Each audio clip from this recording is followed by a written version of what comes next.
Hey guys, welcome back to the channel. This is a story about what if Kakashi calls Naruto worthless Sasuke bashing. Before I start, please support for more amazing content and do consider subscribing to my channel and share this video with your friends. This is written by Time of Rapture and link in the description and support writer. Let's start the video. I remember how our friendship started. A 9-year-old blonde saw what was unfolding before him. The screaming and jeering from the young children. The laughter as the group played all the while a lone girl was stuck in the middle of the group on her hands and knees in tears. Surrounding the yard were children that would either join in or look on. Such as the newest arrival from Konoha's formerly largest clan. "Come on, ugly Ami. Who cut your hair?" A blind woman. The leader of the group mocked as the children in turn chorused in laughter, obediently following the biggest kid on the playground. The purple-haired girl with asymmetrical hair let tears flow freely from her eyes as silently as possible as they stained the dirt of the playground below. Her striped blouse was covered in mud and the markings on her sleeves had been torn off. "Ugly Ami. Ugly Ami. Ugly Ami." The sheep-like children of the orphanage continued to chorus. The blonde abruptly stomped over to the group and standing over the fallen girl, "Hey. Knock it off." The biggest child of the group, the leader spun and turned to the blonde. "Oh, and what are you going to do about it, little Naruto?" The bigger boy mocked as he clenched his hand into a fist before grinding his knuckles into Naruto's blonde hair. Naruto smacked away the offending hand. "Shut up, Tobio. You were new here just like everyone else. It doesn't give you the right to tease the others." "What, Naruto? Are you trying?" Naruto flinched briefly, his gaze falling down to the sniffling Ami. "So what? Still doesn't give you the right. Right? Naruto, who cares? We're just having fun." The chorus of children followed Tobio. "Yeah, Naruto, it's just fun. Come on, Naruto." "Well, she doesn't look like she's having fun," Naruto said as he stood up for the girl. "Why are you even protecting her? She doesn't like you." "None of us do," Tobio fired back. "Because apparently no one else will. They just follow you because you're the biggest kid in the orphanage." "What, and you think she wouldn't trade places with you? Do you think you can't be messed with, Naruto, because you've been here all your life? You're wrong," Tobio remarked as he lightly kicked Ami's heel, prompting the girl to look up. "Ami, do you want Naruto to take your place?" Naruto's jaw tightened as he looked up, staring Tobio in the face. He didn't even need to look down and see Ami's silent decision. "And there it is," Tobio said with a grin before he was quick to deliver the first punch. Then many from the children followed suit. It was quite some time later that a beaten and bloodied Uzumaki Naruto picked himself up from the place Ami had once been. With a swelling eye and a limp, Naruto made his way to retire to his bed. Along his path was the dark-haired last Uchiha, the orphanage's newest and temporary arrival. "That was smart," the Uchiha remarked. Naruto scowled at his classmate, Sasuke. He had been top of their class in the academy for the past 3 years and seemed to have no plans of relinquishing his spot. Better than having the power to stop it and doing nothing to help. Sasuke shrugged. "It wasn't my problem. A ninja is supposed to protect people of our village, like the Hokage. I'm not the Hokage." Naruto scowled. "Well, when I get stronger than you and become Hokage, I won't turn my back on you." "You won't become stronger than me, Naruto," Sasuke replied bluntly as Naruto continued to limp away. "The day I was." Years later. To say that Naruto was a bit put out was an understatement. He dragged his feet down the dirt roads of Konoha, kicking a pebble, all the while silently cursing his teammate. He had just asked his sensei, Kakashi, if he could train him for the upcoming Chunin exam finals. Perhaps the most important moment in his young shinobi career. However, the man had declined, much to the blonde's displeasure. Kakashi had told him that Sasuke was going to need all the help he could get against Gaara and that he had already promised he would train Sasuke. It wouldn't have bothered Naruto much considering it was a promise. Naruto knew more than anyone how important it was to keep a promise. The problem was, he knew his sensei was lying when it concerned training his rival. His sensei had at least tried to line up another to take his place, which was thoughtful of him. That was until Naruto had met the sensei that was supposed to train him. He had defeated the poor bastard with a perverted jutsu that he had designed in his own bored amusement and the man had humorously passed out. Naruto knew that he both couldn't respect or rely on anyone that would pass out for hours at a time over a single jutsu that was designed for his own amusement. So here was his problem. Sure, Sasuke was going to have trouble with his fight against Gaara. There was no doubt about that. Yet Naruto was going to have trouble with his fight too. His opponent was the former Rookie of the Year Hyuga. The fight wouldn't be easy and it wasn't like the Hyuga was any less dangerous. At least Sasuke had a few useful techniques under his belt that could possibly stand a chance against Gaara. Naruto knew that to even hope to beat Neji he would need help and a lot of training. So when he arrived at his favorite training ground and saw a woman in ragged dark blue clothing there walking on water, he was instantly mesmerized. It had been the first sight to truly draw his attention since he parted ways with his sensei. He had only seen such a thing during his sensei's battle with Zabuza, the demon of the hidden mist. The woman was a vision of beauty even from a distance, and he found himself already making his way over there. Although he did so with caution. Naruto was the Kyuubi vessel. It was always a gamble approaching strangers and trying to figure out how they would act beforehand. Not that he could completely blame them, after all the demon fox had nearly destroyed the village the day he was born. Although that fact never really bothered him. He had grown to be self-sufficient when he could rather than relying on others. He owned very little and lived a rather minimalist lifestyle as consequence, and the few things he did own were rather beat up. His complete wardrobe consisted of 2 second-hand orange jumpsuits that have been stitched and patched up several times, with his mediocre but actively growing sewing skills. He had been given them for free at a thrift store when he was young, and he wasn't the type to throw out a gift, no matter how beat up they became. Then naturally a couple pairs of underwear and a couple black shirts. In his closet he also had some overalls that no longer fit him, but kept them for sentimental value. He didn't look too far from being homeless. Naruto found his seat on a rock overlooking the lake. The woman had since begun going through what appeared to be several different fluidly moving taijutsu stances. He could have sworn he saw the water bubble and boil beneath her feet, but he didn't know for certain. He wasn't even sure if the woman had noticed his arrival and the fact that he was watching her. She was young and had an hergless figure, she couldn't be a day older than 25. She had ankle-length auburn hair with that fell down like a lion's mane. Her dark blue nail polish gleamed in the sun and matched her current lipstick. She had an exotic look that didn't look like anything he had ever seen. She didn't wear the typical red and green colors of the Hidden Leaf Village, instead her sea colors firmly matched with the blonde's eyes.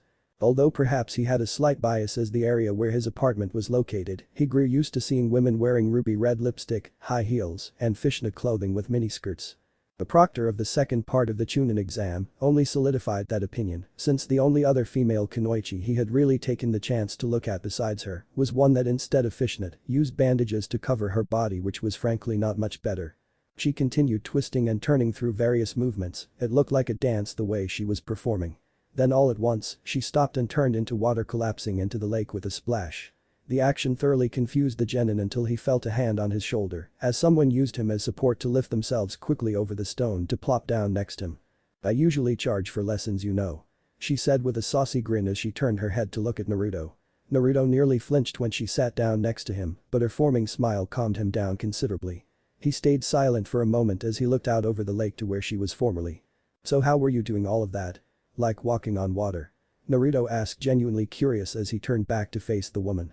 The woman looked amused and replied, "I'm Terumi, nice to meet you too," she said in an overly cheerful voice that held hints of sarcasm, which indeed got Naruto to rub the back of his head in embarrassment. "Sorry," he said embarrassed, "I'm Naruto, Uzumaki Naruto," he said carefully. It was always a gamble giving his name out. He was just hoping she wasn't like most people whom after learning his name often made excuses to leave. However, to his surprise, the woman was unfazed and merely continued chuckling at the whole situation. "Uzumaki Naruto, eh?" She closed her eyes and leaned back with both hands on the rock as she gently began swinging her feet back and forth. She looked quite relaxed and comfortable in her own skin. "I've heard quite a bit about you around the village." She followed her question by opening her right eye to peer at Naruto to gauge his reaction. Naruto scowled a bit at the mention of his reputation, but said nothing. So the woman continued. "They say that you are dangerous and can't be trusted." She finished her statement slowly, making sure to say every word. Naruto's expression turned sour once she said that. "That you are a real handful." She sent him a questioning glance. The teen boy looked as if he was ready to just get up and leave. Yet her steady hand that she put on the boy's shoulder kept him in place. "Good thing for you, I don't always believe what I hear," she said with a grin as she leaned forward to get in Naruto's view. "You don't seem so bad." Naruto on the other hand was going through a range of emotions with his encounter with this mate Terumi. He wasn't a complete idiot, unlike what most people thought about him. He was beginning to catch on that this woman must have been someone from another village that was just visiting for the Chunin exams. He hadn't met many people from other villages, and the 3 that he did meet, he wasn't too fond of them. However, maybe this time things would be different. "I also saw the poster, you are going to be in the upcoming Chunin exam, right?" she asked, giving the teen a questioning glance. "I bet you regret taking that silly face-painted shinobi photo now, don't you?" Naruto brought himself back to reality and collected himself. He knew he would need to before he opened his mouth on the subject. He still was a bit sour over Kakashi's decision. That, and bringing up his genin photo and seeing all of the posters around the village, was starting to make him regret not listening to the photographer's advice. Mei sat up, closing the distance between both herself and Naruto in the process. She rested her hand on his leg for balance once again, while picking up a few pebbles off the ground and lobbing them into the lake for amusement. So then why aren't you training with your sensei? I hear that the Hyuga are rather dangerous opponents. If I was in your shoes I would be training pretty hard. Naruto clenched his fists at the thought of his sensei. Sasuke was probably out there with Kakashi now, learning all sorts of cool jutsus that would just leave him in the dust when he got back. Then he would get a bunch of praise when he beats Gaara. Sakura will be fawning over him even more than she usually does, and he would never get the time of day from her. It wouldn't even matter if he was able to pull off a miraculous victory. All he knew how to do right now would be to work on chakra control and the basics. Naruto ran a hand through his hair and tried to remain calm. My sensei, he said the word sensei with a bitter taste and a tight jaw before continuing, Kakashi is going to go train my teammate Sasuke for the month. If Naruto was looking at the woman, he would have seen the slightest unnerving glint in her eyes when he said that. He left you here? Unsupervised. Forsaking you for another teammate. Something tells me this isn't the first time Naruto-kun. She said slowly, with hints of worry in her voice. Naruto scowled. For some reason the woman who was sitting next to him always knew the correct choice of words to say to get under his skin. He tried his best to not let things people say get to him, a skill he had to just develop living with the Kyuubi in him. It was like a mask that he could put on, that insults would bounce off of them. As a child, this mask was made of porcelain, weak, and a single insult could fracture it. Yet as he grew older he was able to exchange the porcelain for iron, tempered and unyielding. Now most things never fazed him. Yet here was this woman speaking to him as if there was no mask at all, or as if she knew exactly what to say to just slip past the mask for a mere moment to get her point across. Yet a mere moment was all she needed. Naruto stood up to leave, no longer wanting to continue this conversation any longer. Yet once he made his stand the woman proposed an offer that he knew he didn't want to refuse. Well then Naruto-kun, how about I teach you? I am from the Hidden Mist village, but I can see that you have a lot of untapped potential, and frankly it would be an honor to help you reach your potential over this next month. I believe I could teach you quite a bit of things that you would find useful. Naruto turned to face the woman and gave her a questioning glance. Like, how do I even know you are qualified to teach? The woman turned to Naruto and cocked an eyebrow at him. Well Naruto. You don't. You just need to trust me. If you don't want to, then you can go with your other options. I won't take it personally. Naruto said nothing. For some reason he knew the woman's statement was that of a rhetorical question. I am going to have to decline. I have had some bad experiences in the past with my teachers deceiving me. The woman shrugged her shoulders and stood up and walked to the water, calling at Naruto. It is better than having no teacher at all. But alright then Naruto. I wish you the best of luck with whomever you hope to train with in the coming month. She said as she took her first step out onto the water as several clones of her began to rise up out of the water. Naruto carried on looking at the woman for several minutes as he watched her go through several sets of taijutsu. He didn't think much more of it than that until she did only what appeared to be 3 seals and a giant water dragon appeared out of the water circling her clones. The giant beast gave a roar before flying up and crashing back down, merging once again with the water. Naruto forced himself to close his eyes as he walked away. He knew that if he continued to watch, he would take her up on the offer. However he also knew that he had to be more careful about who he chose to teach him. One tried to kill him in the past after all. Naruto sighed as he made his way to the Hokage Tower in the village. He may not see the old man that often, but when he did, he usually gave pretty good advice. He walked over Konoha's dirt roads and was used to the stairs. It was a path that he took quite often in his childhood. The orphanage wasn't that far away from the Hokage Tower. Although as he walked, it felt like every step was a struggle knowing that there was someone who was willing to teach him just down in his favorite training ground. It wasn't like she was asking him to spend a month in the forest of death. As he approached the Hokage doors, he briefly took a peek into the small paper bag he had been holding to ensure its contents hadn't melted. He passed through the large double doors at the entrance to the tower with a smile on his face as he withdrew one of the treats in the bag for himself. Over at the front desk was a young brown-haired teen, no older than 18, who perked up a bit at the sight of the blonde. "Oh Naruto." She exclaimed in surprise. "Wait, are those donuts?" She said as her eyes widened further and she gained a splitting grin. "Hey there Hitomi." Naruto greeted with the best smile he could muster with his thoughts weighing him down. "I brought you a donut." The older girl smiled slyly as she accepted the treat, her eyes dancing in delight as she chewed into the sugary delight. "Naruto, I haven't seen you in a while." Hitomi said between bites. "I thought you forgot about me." Naruto rubbed the back of his head sheepishly. "I've just been busy with the Chunin exams, but I didn't forget," he said as he gave the donut a nod. "Is the old man in right now?" Hitomi licked her fingers as she shoved a series of papers aside with the edge of her sticky palm. Right now actually he is with members of the village council. I'm sorry. Hitomi said with a wince as she suddenly looked at her treat a tad guilty. Naruto shook his head, don't worry about it. It's alright. Can you tell him I came by? Hitomi licked her fingers again as she nodded her head grabbing one of the pens on her desk, oh yeah of course. She said through a full mouth having just stuffed her face. I'll let him know as soon as he is out. And why would Hokage-sama be interested in seeing a failure like you? A voice called out from behind Naruto. What did you say? Naruto said as he spun around in anger. Hyuga Neji stood across from him with the same stuck-up and condescending look he delivered to Hinata after he defeated his cousin. Only the reality. Neji explained. Beside him he was escorting another girl that looked a couple years younger than him. She looked similar to Hinata with slightly stronger features and longer hair. You won your battle solely based on luck.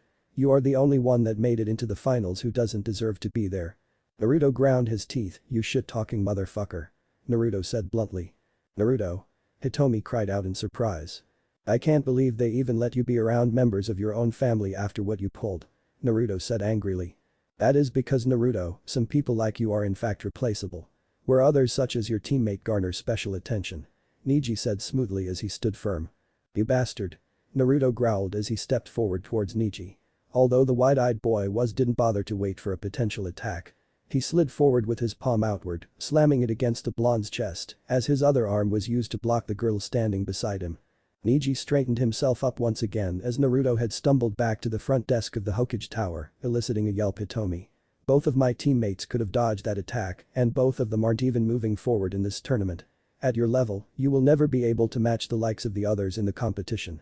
Naruto grit his teeth as he supported himself on the desk, I just need to match the level of one. He said as he glared at the Hyuga. Neji scoffed, good luck. Come Hanabi. He said as he ushered the girl beside him out of the room. Hitomi's eyes were glued wide at her desk, what the hell? What was that about?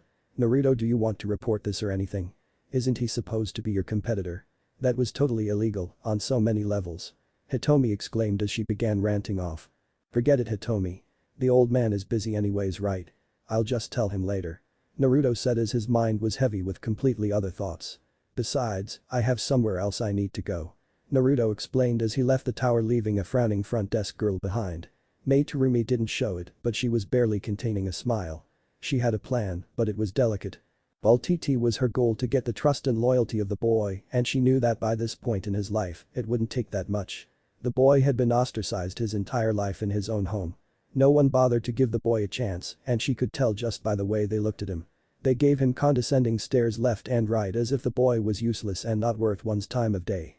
Yet that was far from the case and that was why she was here. Jinchuriki should never be ignored. The Mist Village was formerly a strong nation that had the world's greatest sword wielders in all of the nations rivaling even the greatest of samurai. Their power for a time was unrivaled. However now with the long ongoing war that was imposed by the last two Mizukage that power diminished. Nearly all of the bloodlines in the country had since been purged. If she were to be honest with herself, the best day in the lives of the people who lived in the water country as of recent was the death of the fourth Mizukage. He had changed from the young charming boy he once was in a single night and turned into a ruthless tyrant that followed in the Sandame's footsteps. In short, the reason why she was here for Naruto was to obtain the one thing the Mist lacked presently. Power. They were lucky with the fact that at least 2 of the 7 shinobi swordsmen had stayed loyal to the Mist throughout the war. That fact of the matter was that with the loss of 5 of their strongest shinobi and the purge of the bloodlines, the Mist was no more powerful than that of the snow, waterfall, or rain villages. It was only their reputation for their brutality that had prevented other villages from attempting to seize a foothold. Something which needed to be corrected quickly if they wanted to maintain their standing.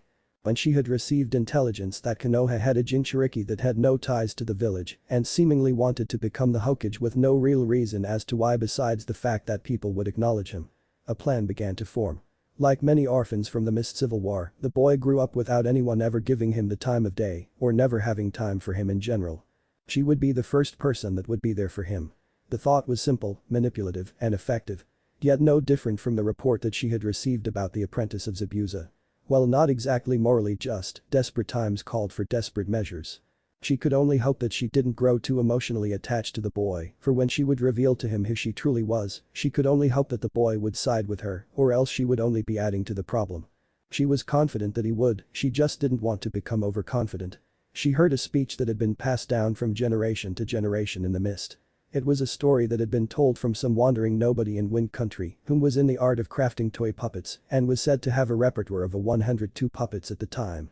Yet that wasn't what was important about the man, what was important was what he said. This wise man said that people were like his repertoire of puppets. That they tried to coast through life putting forth as little effort as necessary to get by. When left unchecked, people cut off from the judgment of others would rationalize away the reasons they should do their best or even do it all. He felt that what keeps people in check is judgment of other people they care about. He gave the examples of people wanting their parents to be proud of them, their love interests to notice them, the people they admire to befriend them, and that was why they try. The wise puppeteer said these connections to other people are strings that constantly tug at them, pulling them in this or that direction. Without these strings to tug at them, people, like puppets, are inclined to do nothing at all. A powerful, if withdrawn lesson, but nothing groundbreaking, of course, until May continued to listen to the story of this man and analyzed what he had to say.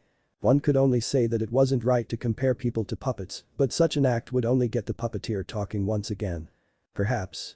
The old man said, giving a pause for dramatic effect, but assuming I'm correct for a moment, what happens when someone becomes disconnected from the strings?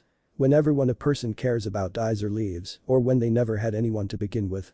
They are left adrift in an empty world, without ties to other people, and thus very little purpose in their lives. That was where Naruto came into all of this.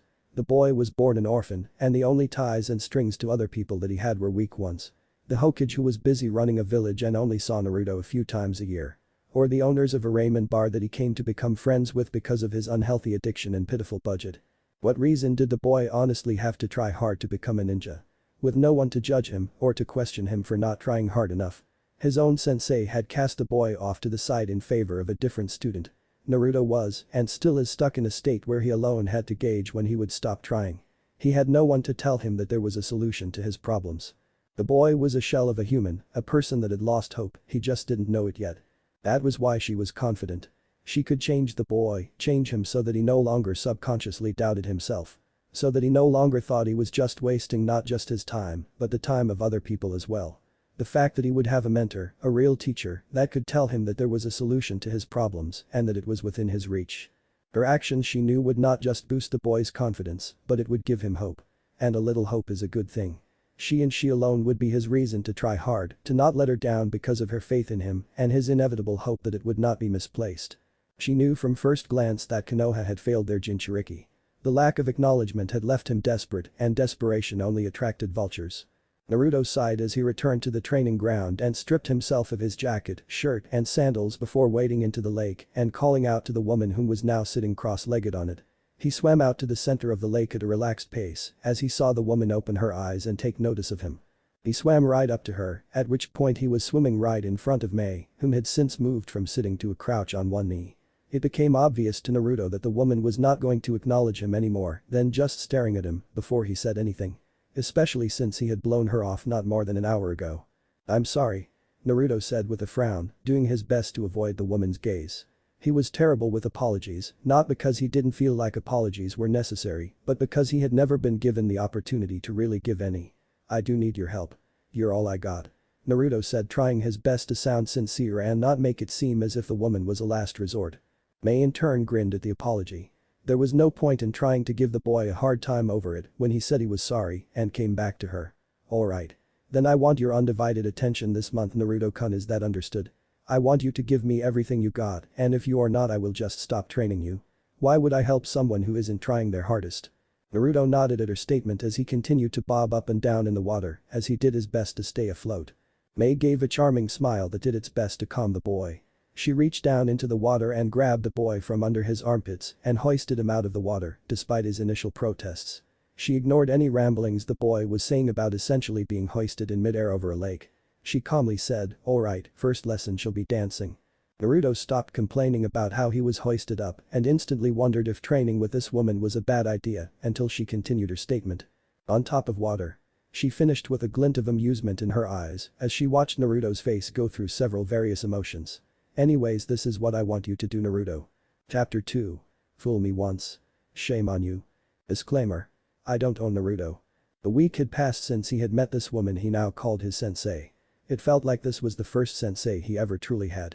He wasn't trying to say that his previous teachers were bad, they just were gone, he thought dryly, as his mind wandered to the harsh reality of only having 3 weeks left to prepare for the finals. Naruto sighed as he stuffed himself with another mouthful of ramen. He was trying to have a quick meal before he would go off to meet his sensei. As the week had gone by, he had begun to believe that his sensei must have been something along the lines of a gift from Kami herself. She had fallen right into his lap like an angel when he needed her most. She then went on to not only train him, but give him her complete and fully undivided attention. She wasn't like Iruka, who barely gave Naruto a few extra pointers outside of class in his last remaining years at the academy.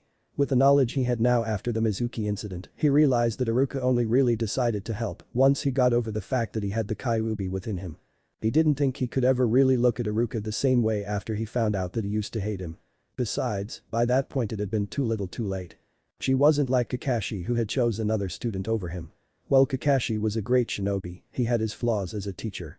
His laid-back personality often made these flaws more apparent. No, Mei wasn't like them.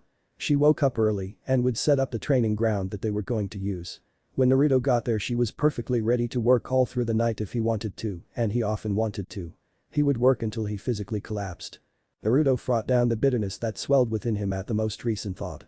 Kakashi had chose his teammate over him and left him stranded with no one competent. Kakashi had told Team 7 the first day they trained together that those who don't follow the rules are trash, but those who abandon their teammates were worse than that. I hope I remember to call him on that next time I see him, Naruto thought as he tightened his jaw. Regardless, he enjoyed his time with Mei.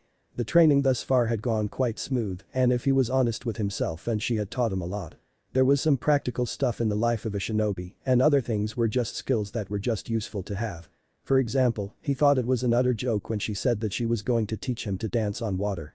Yet when she had lifted him out of the water and had him balance himself on her toes as he tried to grasp the right amount of chakra needed to keep himself afloat, he realized that most teachers likely wouldn't ever think of teaching him in such a personal fashion.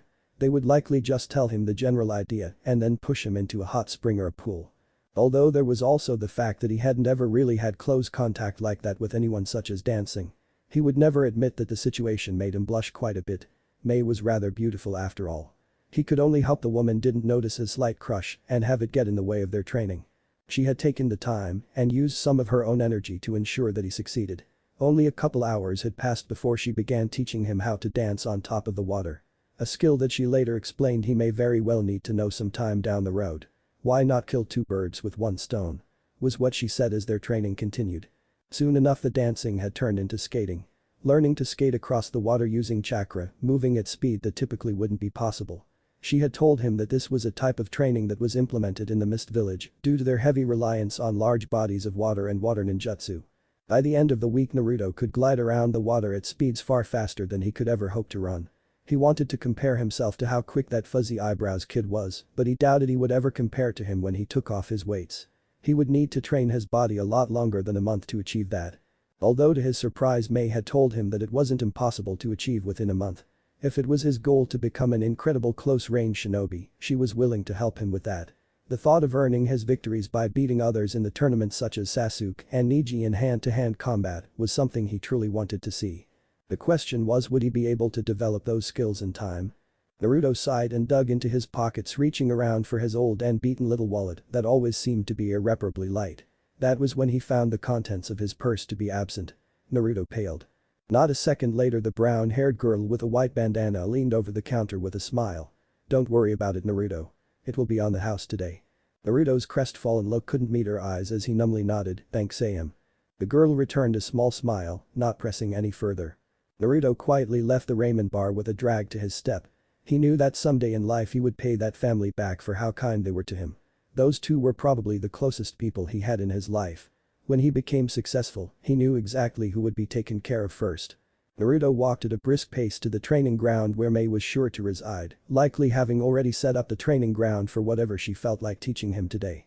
Of course, at this point he no longer cared about her sometimes questionable methods of training. She had taught him more in the past week than his previous senseis had done in months, even years. He could also barely hold in the excitement that was starting to build the closer he got to the training ground. Mei had said that she had wanted him to learn chakra control first, and then she could begin teaching him justice. Yet since he had mastered water walking by the end of last week, he couldn't help but grin as he got onto the training field with the thought of new jutsus which he could show off and more importantly impress Sakura-chan. "Naruto-kun," Mei said with a smile acknowledging his presence as he got closer to her. "Mei-sensei." Naruto greeted with a smile, "So what are you going to teach me today?" he asked with a grin as he stripped himself of his orange jacket. Since they had been doing a lot of work on the water in recent days, he felt there was little point of him being completely in a jumpsuit for no reason. Mei gave a small smile and motioned Naruto to come towards a large rock she was standing by. "Naruto, I'm afraid I found out some things about you which I would like to clarify." Naruto instantly paled the moment she said that, 1,000 thoughts going through his head a second. The most important ones that crossed his mind several times were, does she know about Kyuubi? And is she going to stop training me? Naruto reluctantly sat down beside her and waited to unveil the news of what she had heard about him. Mei ran a hand through her long auburn hair as she swung one of her legs over the other, making her ragged dark blue clothes rise up. One of the many things he would never understand about the woman. How was it she had more beauty than any other woman he had seen in Konoha, and yet she dressed like that of someone who was homeless? "Naruto," Mei began with a weak smile as she turned to look at the boy, "I heard yesterday after our training. Some of the civilians of this village decided to come up and tell me that you are the host of Kyuubi, the nine-tailed demon fox. Is that true?" she asked in a sincere voice. Naruto didn't say anything and looked at his feet, not really wanting to answer the question. Mei however had expected as such and pulled the young teen boy close, nearly onto her lap and wrapped her arms around him. She quickly felt the boy heat up and she knew if she could have seen the boy's face from this position, it would have been bright red. "I just want you to know, Naruto-kun," she began as she began to gently run her hand through his hair, "you are not the Kyuubi, and in fact this only makes you far more special than I originally thought when I met you. You are a Jinchuriki Naruto." Naruto had literally felt his heart warm and jump the moment she had told him that he was not the Kyuubi and appeared to be accepting of his situation. Of course this didn't last long as that feeling was quickly replaced with confusion at the term Jinchuriki. Mei, whom picked up on the boy's confusion, clarified what it meant for him, a product of human sacrifice. "I know it may not sound great, but you are a hero, Naruto, and you are not alone." Naruto had taken the liberty at that point to nearly do a full 180 spin and blurt out, "What do you mean I'm not alone?" he asked in surprise and an underlying tone of hope. Hoping that there was someone else out there like him. Mei smiled and ruffled his hair lightly, "Well, there are 9 demons, Naruto, not just one. You just happen to have the most powerful inside you. My village, the Hidden Mist, we have 2 Jinchuriki in our ranks. They are the heroes of our village for the sacrifice they made in order for our village to survive. One of them even became the Mizukage due to the general village populace loving him."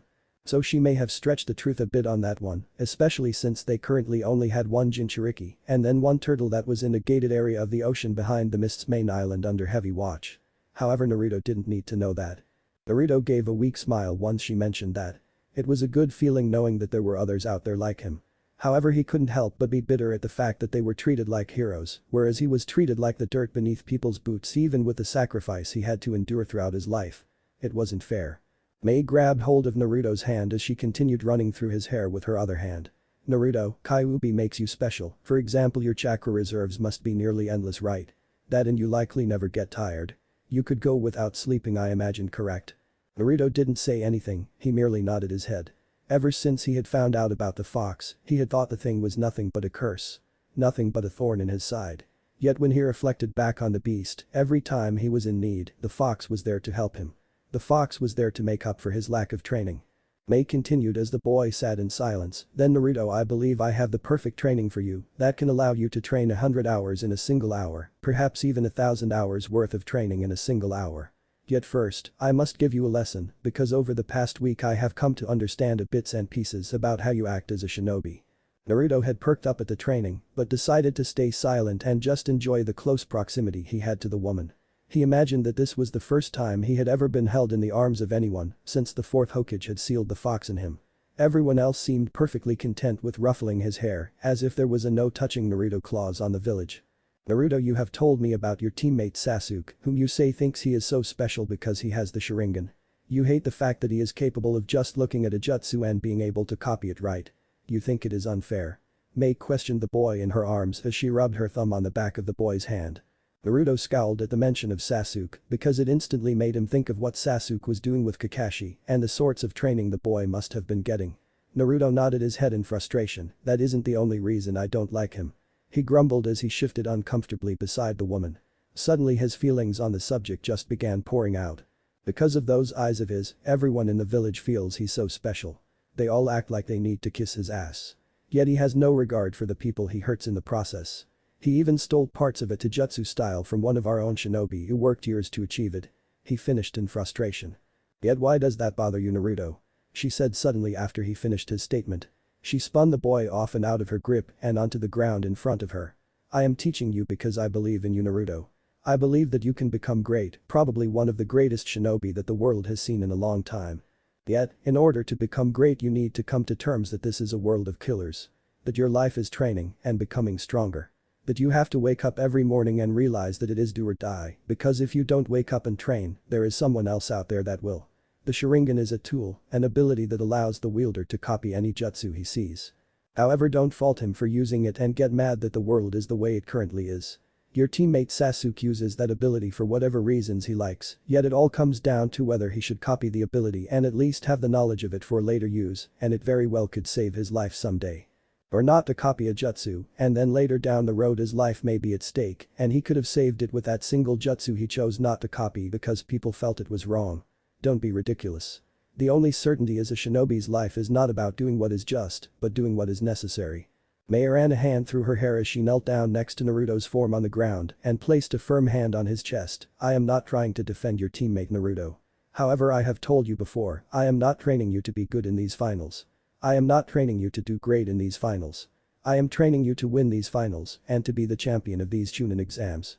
In order to do that I need you to realize that in our life, where it is a constant struggle between life and death. Naruto closed his eyes and took a deep breath of air. No, I get what you're saying. He said a bit bitterly. But it's not like I have much of a choice either. He added. He hated the fact that she was right, not for the fact that she was right in general, but more so since the subject was about Sasuke. Even when the Uchiha wasn't around, he somehow seemed to come up. So what is this training method you have for me? He said as he gently removed the woman's hand from his chest and sat up with a frown on his face.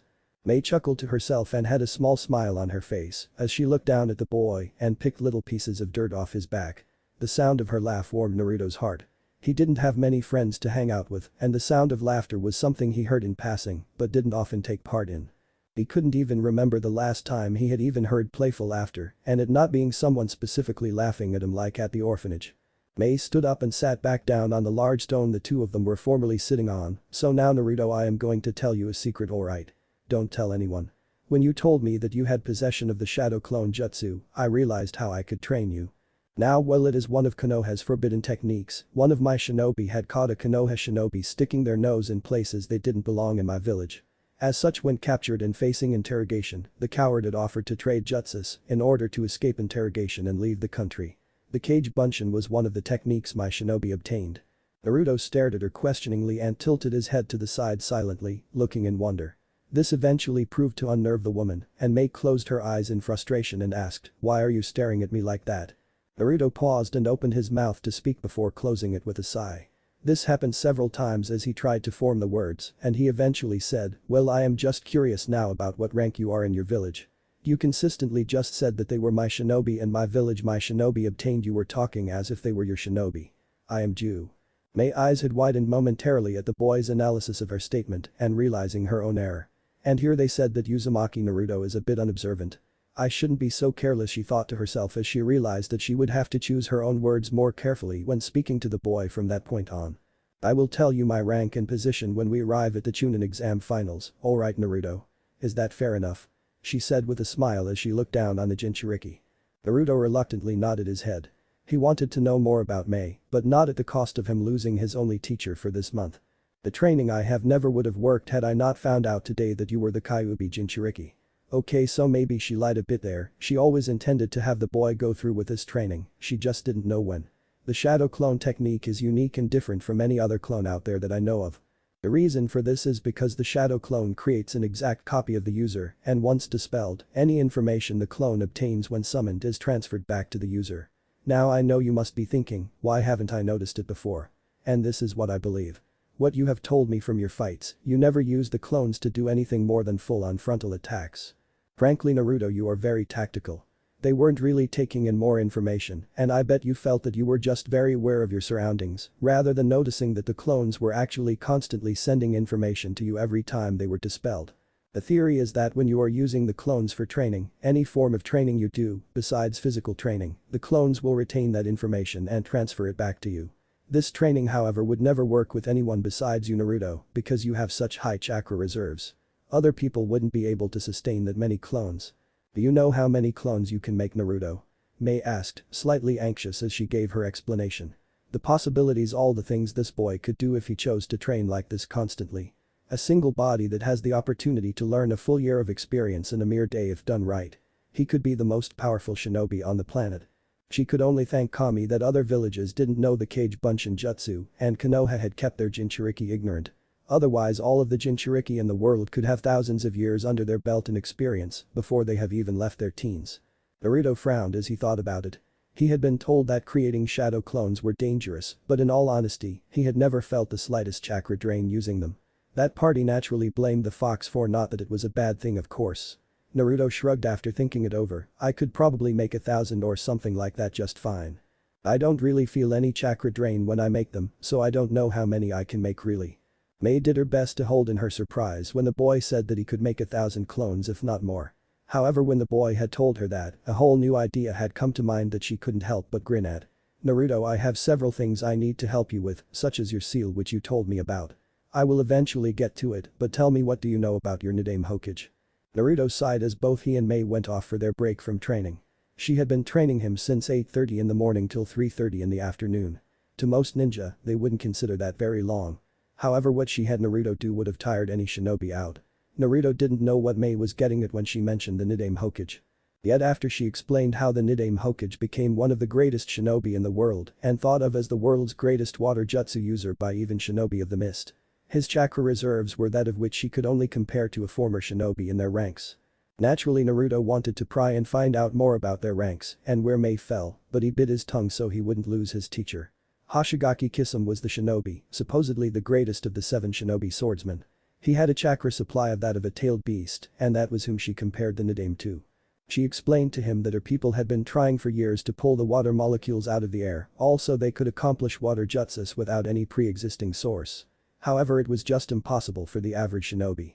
The concept of pulling the water out of the air is extremely simple, yet the reason no one can do it is for the fact that they literally need to saturate the air around them constantly with bits of their chakra.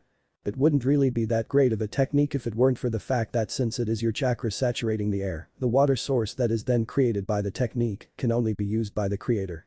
So with that thought in mind, she had Naruto start working on the technique with the assistance of many clones. Again, it wasn't a hard concept or skill to learn. Many of her shinobi in the mist could do it, just not at any effective quantity due to how much chakra was required to do so. As such, Naruto had picked up the technique quite quickly and was able to do it in a single area effectively. Now her task for him was one that she was even forcing him to practice now. Saturating the air with chakra even as they moved around. Something that would certainly be harder to do, but if he could learn how to do it, he had the makings of becoming a shinobi that the world had not seen in a long time. So how are you feeling, Naruto? Mei asked casually as they walked the streets of Konoha. Hungry? The blonde grumbled. Any energy Raymond had once given him had been thoroughly spent. I meant with the technique, Naruto. Mei replied in amusement. Oh. Naruto said as he rubbed the back of his head, embarrassed. Well, it's actually kinda strange. Like I can feel my chakra clinging to the moisture in the air, but it also clings to people, which I don't understand. Mei raised an eyebrow at that. That was interesting. Really? Does it only cling to certain people? No. Naruto said, shaking his head, it clings to everyone. Even you. I can feel my chakra coating you as we have been walking along while I've been practicing this. Mei briefly paused in her walk. What are you trying to make your chakra do, Naruto? Find water for me to use. Naruto responded, didn't you say that is what I should be focusing on? The blonde asked. Mei, however, stood slightly unnerved but smiled in response, that's right. She said as they continued walking along. His chakra is recognizing the water inside of people. They rounded the corner and Naruto started making his way to Ichiraku ramen, but he was halted by Mei's firm hand on his shoulder. You need to eat something other than ramen. There is nothing wrong with how much you eat, however I am not going to sit here and eat ramen for another week. Strength comes from protein, not salt. She finished spinning the boy around in the other direction. Soon enough they were upon the BBQ restaurant frequently visited by Team Asuma, so naturally he wasn't surprised when he saw their team there, along with Yuhi Kurenai. However, what Naruto didn't expect was to catch sight of Guy's team. Immediately the sight of Neji made him start to grind his teeth. Their last encounter on the street a week ago was the push he needed to realize that he needed Mei's help. He was thankful for that. However, he still hadn't forgotten that the bastard had been willing to attack him, a Konoha shinobi, simply because he thought he was their better. Not to mention that he was already an asshole to begin with. Who the hell hospitalizes their own cousin, even after he knew she was beat? Naruto and Mei moved to get seated, although with the events prior Naruto couldn't help himself as he walked by Neji, and he promptly kicked his chair quite hard, making it slide a good foot. Usually ninjas have an expert sense of balance, and it wouldn't have been a problem, except for the fact that Neji was busy eating with the grace of someone at a high-end ceremony. The meat he had between his chopsticks fell flat to the floor and teriyaki sauce splattered onto his robes. "Sorry." Naruto drawled out, not meaning the apology for a second as he stopped following after Mei. Although Neji's gaze was rather fierce and firm as he took in the sight of Naruto. He said loud enough for Naruto and those gathered to hear, "You should really respect your betters dead last." Their interaction had gained the attention of most in the restaurant, mostly because of Naruto's presence, but now those watching eagerly awaited for Naruto's comeback, if he had one. Naruto held back a scowl at Neji using the insult that was used by most of his classmates. He wondered if the fact that he had the lowest scores and was the dead last in the academy would plague him for the remainder of his shinobi career. He wished he could have displayed that the insult didn't bother him, but it did. "I may be dead last, but I don't get mistaken for a girl." Naruto fired back. Neji bristled in his seat and self-consciously adjusted his hair a bit. He tried to look amused at the insult, despite the glare in his eyes. "I see. I guess failures flock together. I can see why Hinata is taken with you," he said calmly in a level-speaking voice. It didn't stop the said voice from reaching all corners of the room since it was dead silent, everyone curious about the encounter between the Hyuga prodigy and the village prankster. "Failures really? Is that it? Well, I never needed to cheat to win my matches. If you attack me like that again, I will report you to the Hokage." Mei put a hand on Naruto's shoulder on that comment, surprised. Suddenly the few missing pieces she had about Naruto's return were coming together. She was just hoping that Naruto wouldn't do something stupid. Yet Naruto wasn't called the most unpredictable ninja for nothing. "Don't worry, Naruto." The Hyuga said politely, "You are actually much more alike than you think. You see, I don't need anyone else to fight my battles for me. You will lose in our match, but it will have nothing to do with what happened outside of it," Neji said with a fake smile.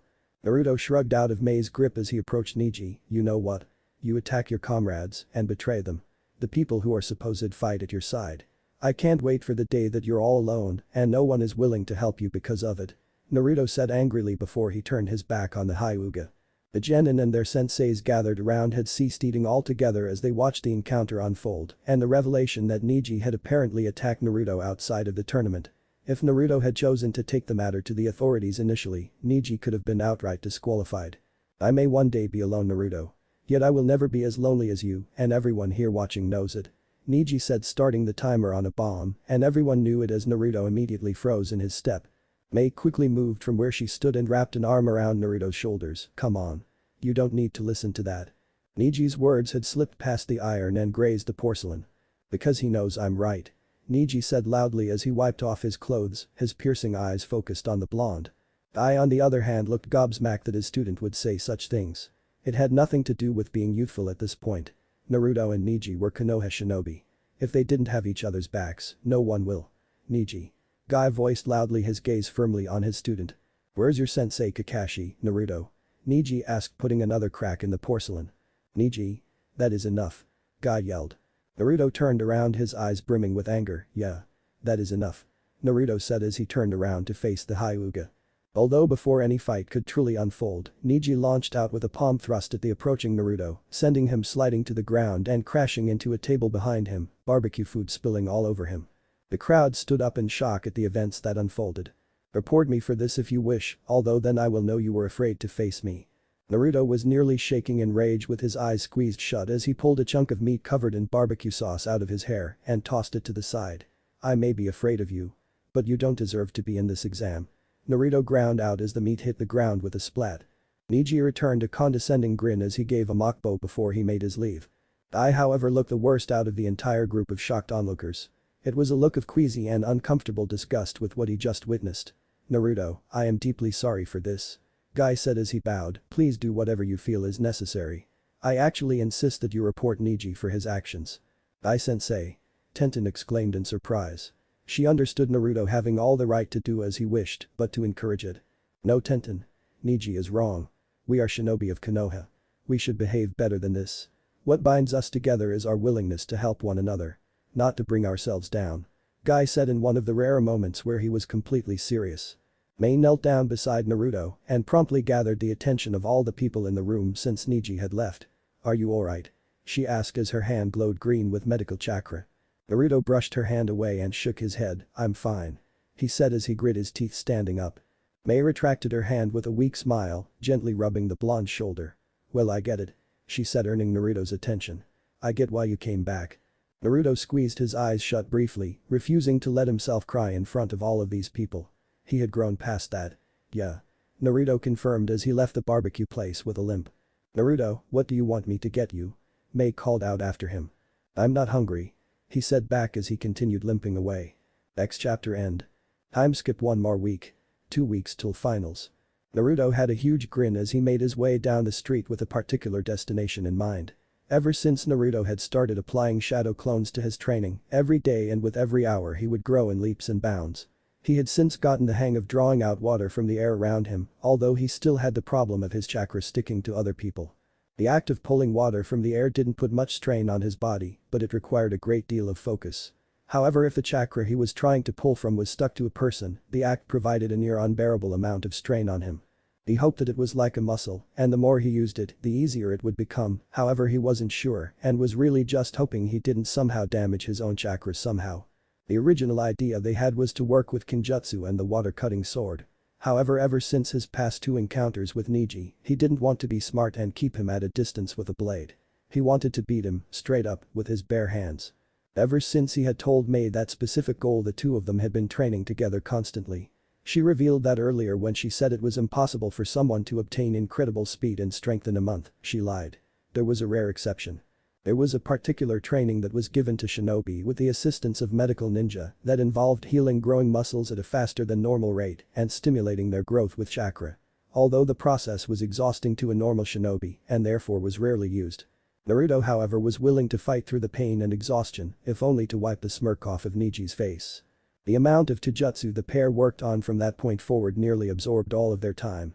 They would occasionally try and add in Naruto's water manipulation to their training, but the issue with his chakra sticking to people often caused that portion of their training come to a halt. The only other portion of their training was focused heavily on chakra control. Control of his chakra would further increase his control of water he manipulated. The goal was that Naruto would be able to manipulate the water in the fashion of jutsus without the need of actually going through hand seals. It reminded Naruto of Gaara's sand. He didn't quite know how he felt about that comparison. Naruto broke himself from his train of thought as he appeared in front of the shinobi clothing store. Immediately he gained the butterfly feeling that he always initially got once he looked in the shop and caught sight of pink hair. Both Sakura and Ino were in one corner of the store, although Naruto did his best to go unnoticed. This was a trip for himself and he didn't want to attract any other attention beyond that. Mei, despite the clothing she wore, seemed to have a surplus of money. She had given Naruto an absurd amount of ryo to buy all of the clothing he desired from the store. She had offered ever since it became impossible to remove the brown barbecue sauce from his clothes with repeated washes. She just told him, get something nice and blue. Naruto could barely contain his grin. He usually never had money to buy clothes that he wanted, so he had faithfully stuck to a couple orange jumpsuits that had served him well over the past 2 years. Now he stood in between a sea of clothes with no idea where to start except for it being something blue. Naruto objectively considered himself to be in quite impressive shape before his training with Mei. The training Mei had him doing only further improved how toned his muscles were. The standard training of a civilian could take months to obtain a desired level of fitness, where with a shinobi, it could be done in mere weeks with the assistance of chakra. One of the reasons Naruto couldn't help but be impressed with Lee, who didn't have that privilege and yet still kept in the best shape possible. Now Naruto was by no means bursting at the seams with his muscles, but he did have muscles that were quite firm hidden by his jumpsuit. A part of him wanted to get something a bit more revealing to show off his hard work, but Mei shot that idea down quickly as a bit impractical. It also allowed his opponents to see visibly how strong he appeared, which wasn't good. Lee was a prime example of someone who showed off their physique. He may have been covered from neck to toe, but the outfit was skin tight. Naruto walked over to the area of the store dedicated to pants and shorts among other things. He was doing good job at staying out of Ino and Sakura's line of sight as well. Although as he continued to browse it was becoming very apparent that he had no idea what he was even looking for. He knew he wanted it to be sleek, comfortable, and practical. Although a typical clothing store wasn't the best place to find that. Naruto. Ino's voice called out in surprise. You're kidding me. She all but shouted as she tossed her clothes on the rack and outright ran over to the blonde boy and gave him a huge hug. Whoa. Hey Ino. Naruto said completely stiff. He had to wonder if everyone outside suddenly decided to have a worship Naruto day outside because it felt about just as likely. What are you doing here? Ino said in surprise as she had a smile splitting ear to ear as she brushed strands of hair behind her ear. Naruto still looked like a deer in a spotlight as he said, I'm shopping for clothes Ino. Naruto explained slowly, still almost disturbed. This was probably the absolute longest conversation he had solely with Ino in a good 5 years. Ino practically squealed in excitement, Sakura, come over here. Ino cried out animatedly. Naruto is buying new clothes. Sakura looked equally disturbed at the sight. She locked eyes briefly with Naruto to see if he shared her sentiment. He did. I can see that Ino, Sakura said slowly, an eyebrow raised. Ino rolled her eyes and huffed as she let go of Naruto. Oh come on girl. You can't tell me that this isn't the least bit exciting. She said before turning to Naruto, please tell me you are getting rid of that awful jumpsuit. The blonde girl said as she put her hands on her hips. Naruto rubbed the back of his head, the surreal situation suddenly making a bit more sense. Yeah I am. Naruto said with a laugh. Ino gave an overdramatic sigh of relief as she placed a hand on her chest. Oh thank Kami. She said, well come on. Certainly no one showed you what to buy last time, but we will definitely not let that mistake happen twice. Come on Sakura.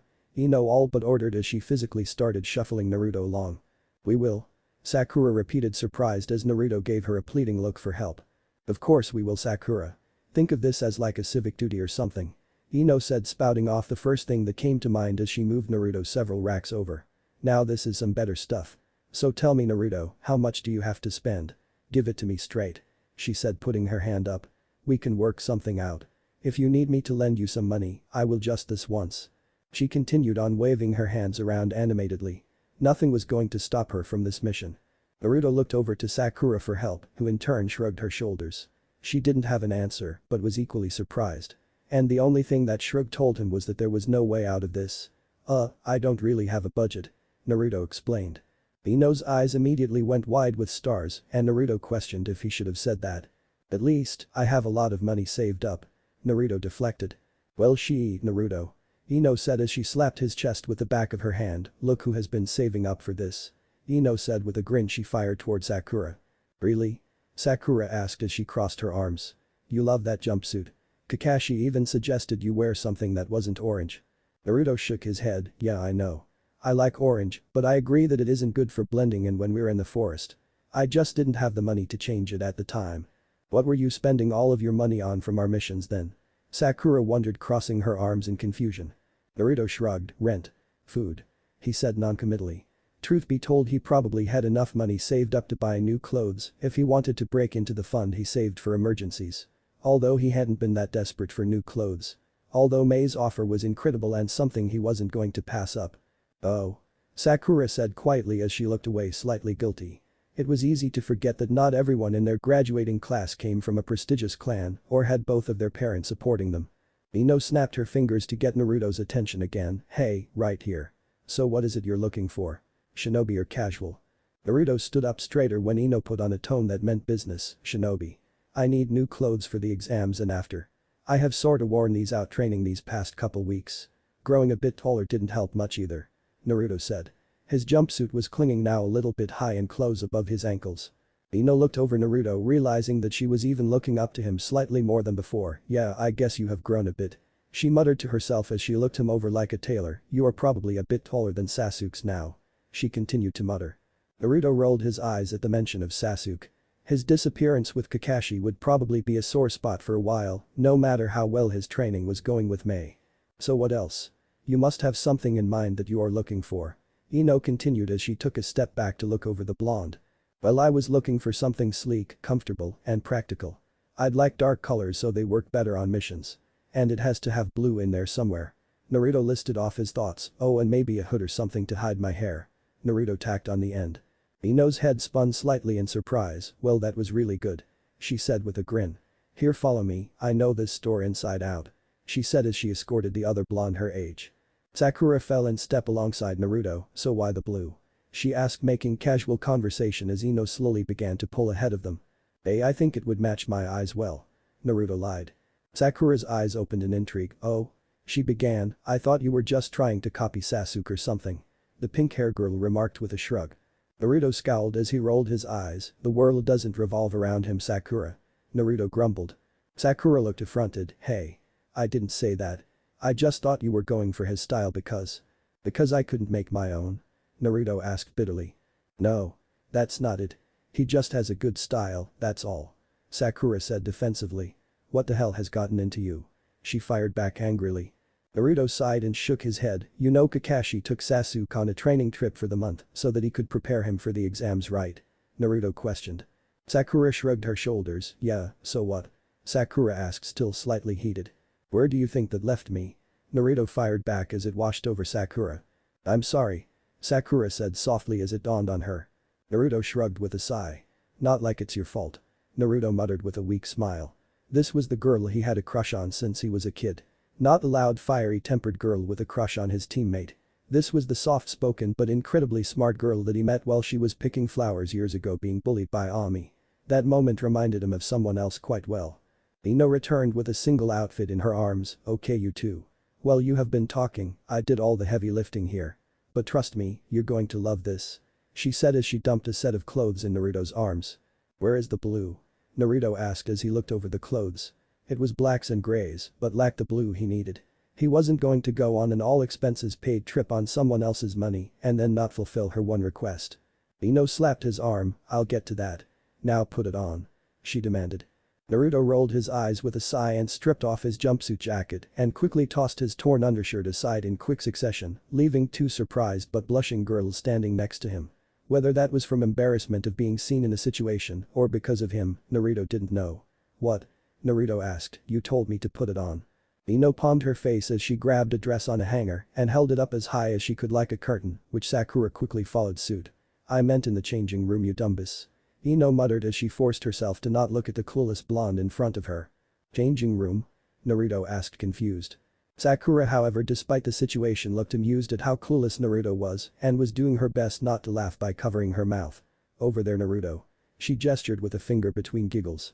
Naruto immediately took a peek out from behind Ino's curtain, only to catch sight of some of the other female staff staring at him in equal amusement. Naruto cringed. Sorry. He said as he quickly shuffled himself into the changing room with his new top clashing horribly with his jumpsuit pants. It was only when he stepped into the changing room and he heard the laughter of several women just outside that Naruto had one thought in mind. Oh, kill me, Naruto thought as he knocked his head against the wall. Ino moved with Sakura and sat down in the chairs just outside the changing room. I'm an idiot. Sakura said quietly, it didn't even occur to me that Naruto was probably training on his own these past 2 weeks. I probably could have done something to help him. Sakura said quietly. Ino sighed, forehead, where have you been? You're just realizing that now? You haven't heard anything about what has been going on, have you? Ino asked as she crossed her legs and arms on the bench. What do you mean? Sakura asked in confusion. Didn't you hear about his encounter with Niji? Both my team and Guy's team were at the barbecue restaurant Chaoji's family owns. Naruto and Niji both got at each other's throats. I mean, apparently Naruto claims that Niji attacked him the week before, not even in a spar or something like that. I don't really know the details on that though. Ino gossiped. Well, what happened? What did Naruto do? Sakura asked. Well, actually, Sakura, Naruto didn't really do much of anything. Both Naruto and Niji started firing insults back and forth, but Niji was the first one to break. He attacked Naruto and he fell back into a table with guests seating at it. Ino whispered. I mean, Sakura, that is huge. If Naruto reports Niji, then he can be disqualified for attacking a competitor outside of the tournament. His sensei even suggested that he do it. I can't believe I didn't hear about this. Sakura said, surprised. Well, yeah. I mean, aren't you on a team with him? I mean, how do you work together if you can never talk outside of work? Ino asked in disbelief. Sakura sighed, suddenly finding her shoes very interesting. I don't know. Sakura muttered, but it isn't Naruto's fault. Ino shrugged, well, whatever, forehead. I'm going to go into the armory section and get the last pieces that he is going to need. Sakura spun around on Ino, armor. Since when do any of us wear armor, Ino? Ino did a little dance as she gave her friend a wink, since apparently we don't have a budget. Sakura was left to her thoughts, but not for long. Soon enough Ino and Naruto had returned from their tasks respectively. The moment he stepped out of the changing room, Ino had rushed over and practically smothered him. "Hold steady," she said as she continued to pull at him. "Oh come on Naruto, do you walk with those feet?" she asked as she continued to tug him in this or that direction. Once the deed was done Sakura smiled. "So how do you feel Naruto?" she asked.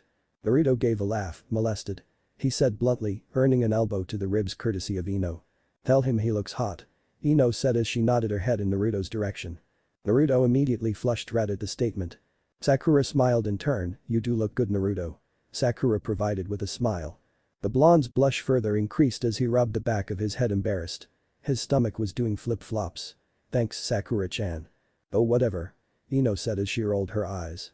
"You look hot," Ino confirmed with a grin, "and dangerous." "You're welcome," she added with a grin.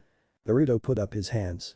That was as much as he could take, "Okay," Naruto said quickly with an equally large grin breaking out on his face.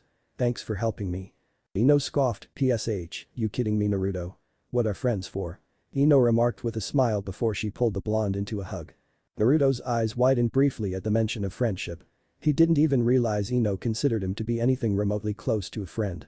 "Yeah," Naruto said with a smile, and in one of the rare displays he shared any physical affection with a person. The two pulled away, and Naruto turned to look in the mirror, now that Ino had finally finished his outfit. It was truly everything he had asked for from her and more. A dark gray hooded vest that was cut off at the shoulders with several buttons on the front that framed his torso before being tied off by his headband at the waist.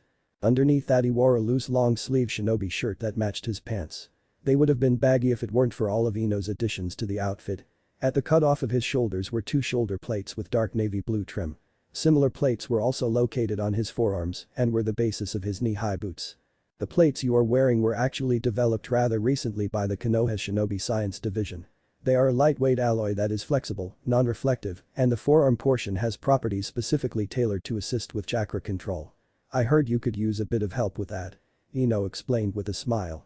Naruto whistled to himself as he looked himself over in the mirror. "I definitely owe you Ino, this is perfect." Ino smirked, "I know. And I know," she said with a bit of sass. Naruto smiled, "Hey, I don't want to run out on you, but I really need to get back to training for these matches." Ino said with her arms crossed in amusement, "I put 3 more sets of the same clothes up at the front and you're already rang up for what you're wearing." Naruto reeled at Ino in surprise. "Really?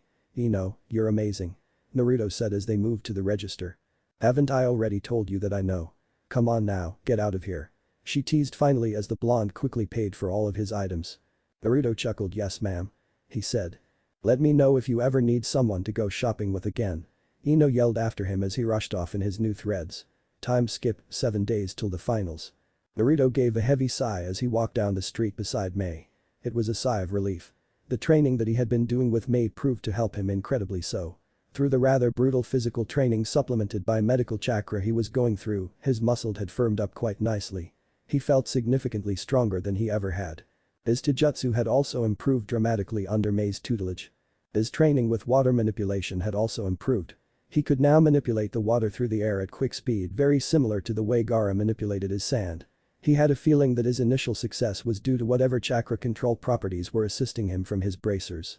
However, over the course of the week, he had been able to replicate the level of control without his bracers. Needless to say, his control when he was wearing them was quite impeccable. However, he still found himself unable to move much when he manipulated water. That was the next mountain to climb on his list. Although on a more positive note, Mei loved the clothes. She remarked that with a mask he would probably look quite menacing. He filed that information away for a later date alongside Ino's comment of him looking dangerous. As Naruto walked down the street with Mei in step with him, he could barely suppress his grin. The thought that he had come so far in such little time. All he needed was the experience, and he knew that he would become quite the shinobi. This was something Mei also took time to acknowledge, and she even told him that she would try and figure out a way for Naruto to gain some more practical experience before the exams.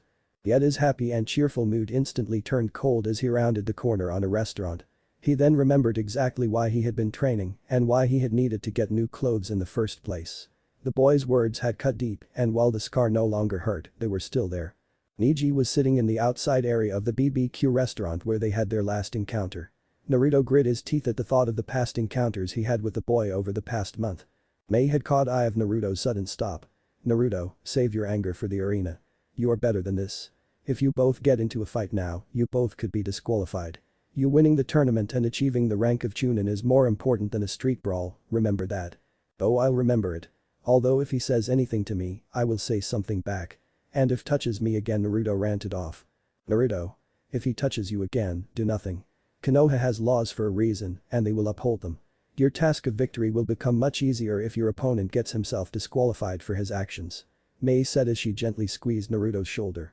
Naruto tightened his jaw. "I can't wait to see this guy in the arena." Naruto ground through his teeth. Meantime at the table with Neji X. The table was littered with several Konoha shinobi that had made it to the preliminary rounds of the exams. Kurenai's team was present with the exception of Hinata, who was still on the tail end of her recovery. Naturally she was not the greatest fan of the Hyuga male sitting at the table, but she wasn't going to let that boy get in the way of her spending time with her boyfriend, Asuma, and letting her genin bond with other teams. Asuma had all of his genin here, and he had for the majority of the past week had a fourth member to his team in Sakura. Despite how much both Ino and Sakura fought each other in their rivalry over Sasuke, they still remained good friends. This only became even more evident after their battle at the preliminaries for the exam. Yet he had to admit, as bratty as the two could get, they were both rather amusing and fun company to have around. Especially with the fact that until just recently, both Shikamaru and Choji were wrapped up with their families most of the time training. Shikamaru sat at the table leaning his head back over his chair. He was tired, and that much was obvious to everyone around the table. When his dad had found out that he had made it to the Chunin exams, despite the lazy attitude that they both shared, they had both decided to dive right into training for the finals. However, the day-to-day training wasn't so bad, at least until this week, where it had begun to take a toll on his chakra coils. It was one of the main reasons as to why he had free time right now to go out with his friends. He wasn't supposed to be training. From now on, he would just work on strategy with his dad at night before bed and a bit more in the mornings before he went in to get his assignments for the day. Sakura and Ino spent their time at the table chatting amongst themselves. They both were throwing ideas back and forth about what exactly Sasuke was learning from Kakashi during this 1-month period and what Naruto and the other competitors were up to. They hadn't heard or seen the blonde or the sand shinobi ever since they helped him pick out his new clothes and the preliminaries respectively. The final group gathered at the table were that of Guy's team and Niji's younger cousin Hanabi. Lee, however, was still held up in the hospital gravely injured. The group were the most quiet of the bunch, but it was obvious that there was an underlying animosity between both teacher and student. Guy was struggling to support his student when his actions were as unyouthful as they could come. Crippling his cousin. Attacking fellow Konoha shinobi multiple times. Guy found it difficult to stand behind his student and support him when every instinct he had was telling him not to. The group sat at the table calmly talking. They had more than likely just finished eating and were just sitting around talking and drinking their sodas. Though the group's topic was of the gossip that the young graduates had continually been stumbling upon.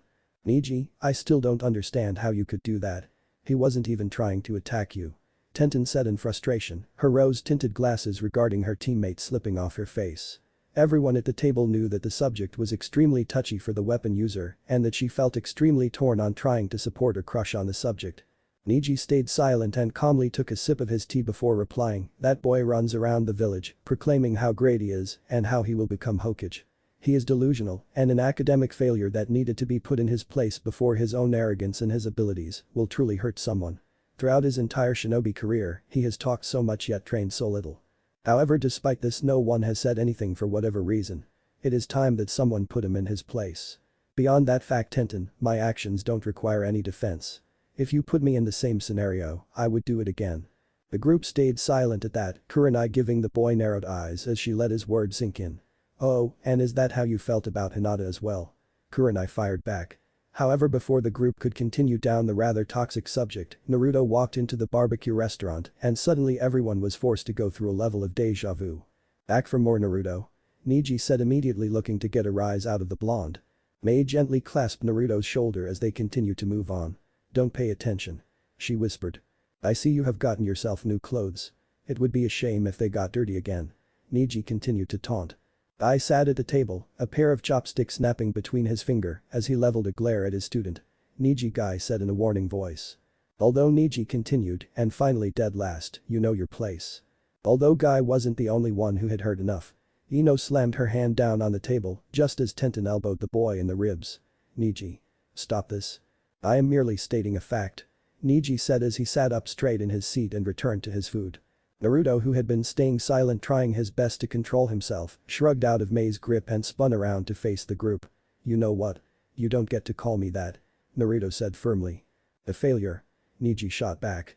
"At last," Naruto said firmly as he stepped forward. "I hated that nickname in the academy when all of the other kids would call me that. And you know what? You have no right to call me that now." Niji was unfazed, really dead last. The uptight Hyuga announced. Naruto's lips formed into a smirk. "See, you're all talk. You talk down to me like you're better than me. You did the exact same thing with Hinata. Yet the truth is, you're not better than me. You're not worth my time. You keep trying to start these fights with me because you think I have something to prove, Niji. The truth is, the only time you are ever going to lay a hand on me is during this month is outside the arena. So you better get it out of your system now, before we meet in the exam." Niji's piercing eyes were locked onto Naruto as he looked him over. "Truth? You speak of truth and fact, but you Uzumaki Naruto don't believe what you are saying.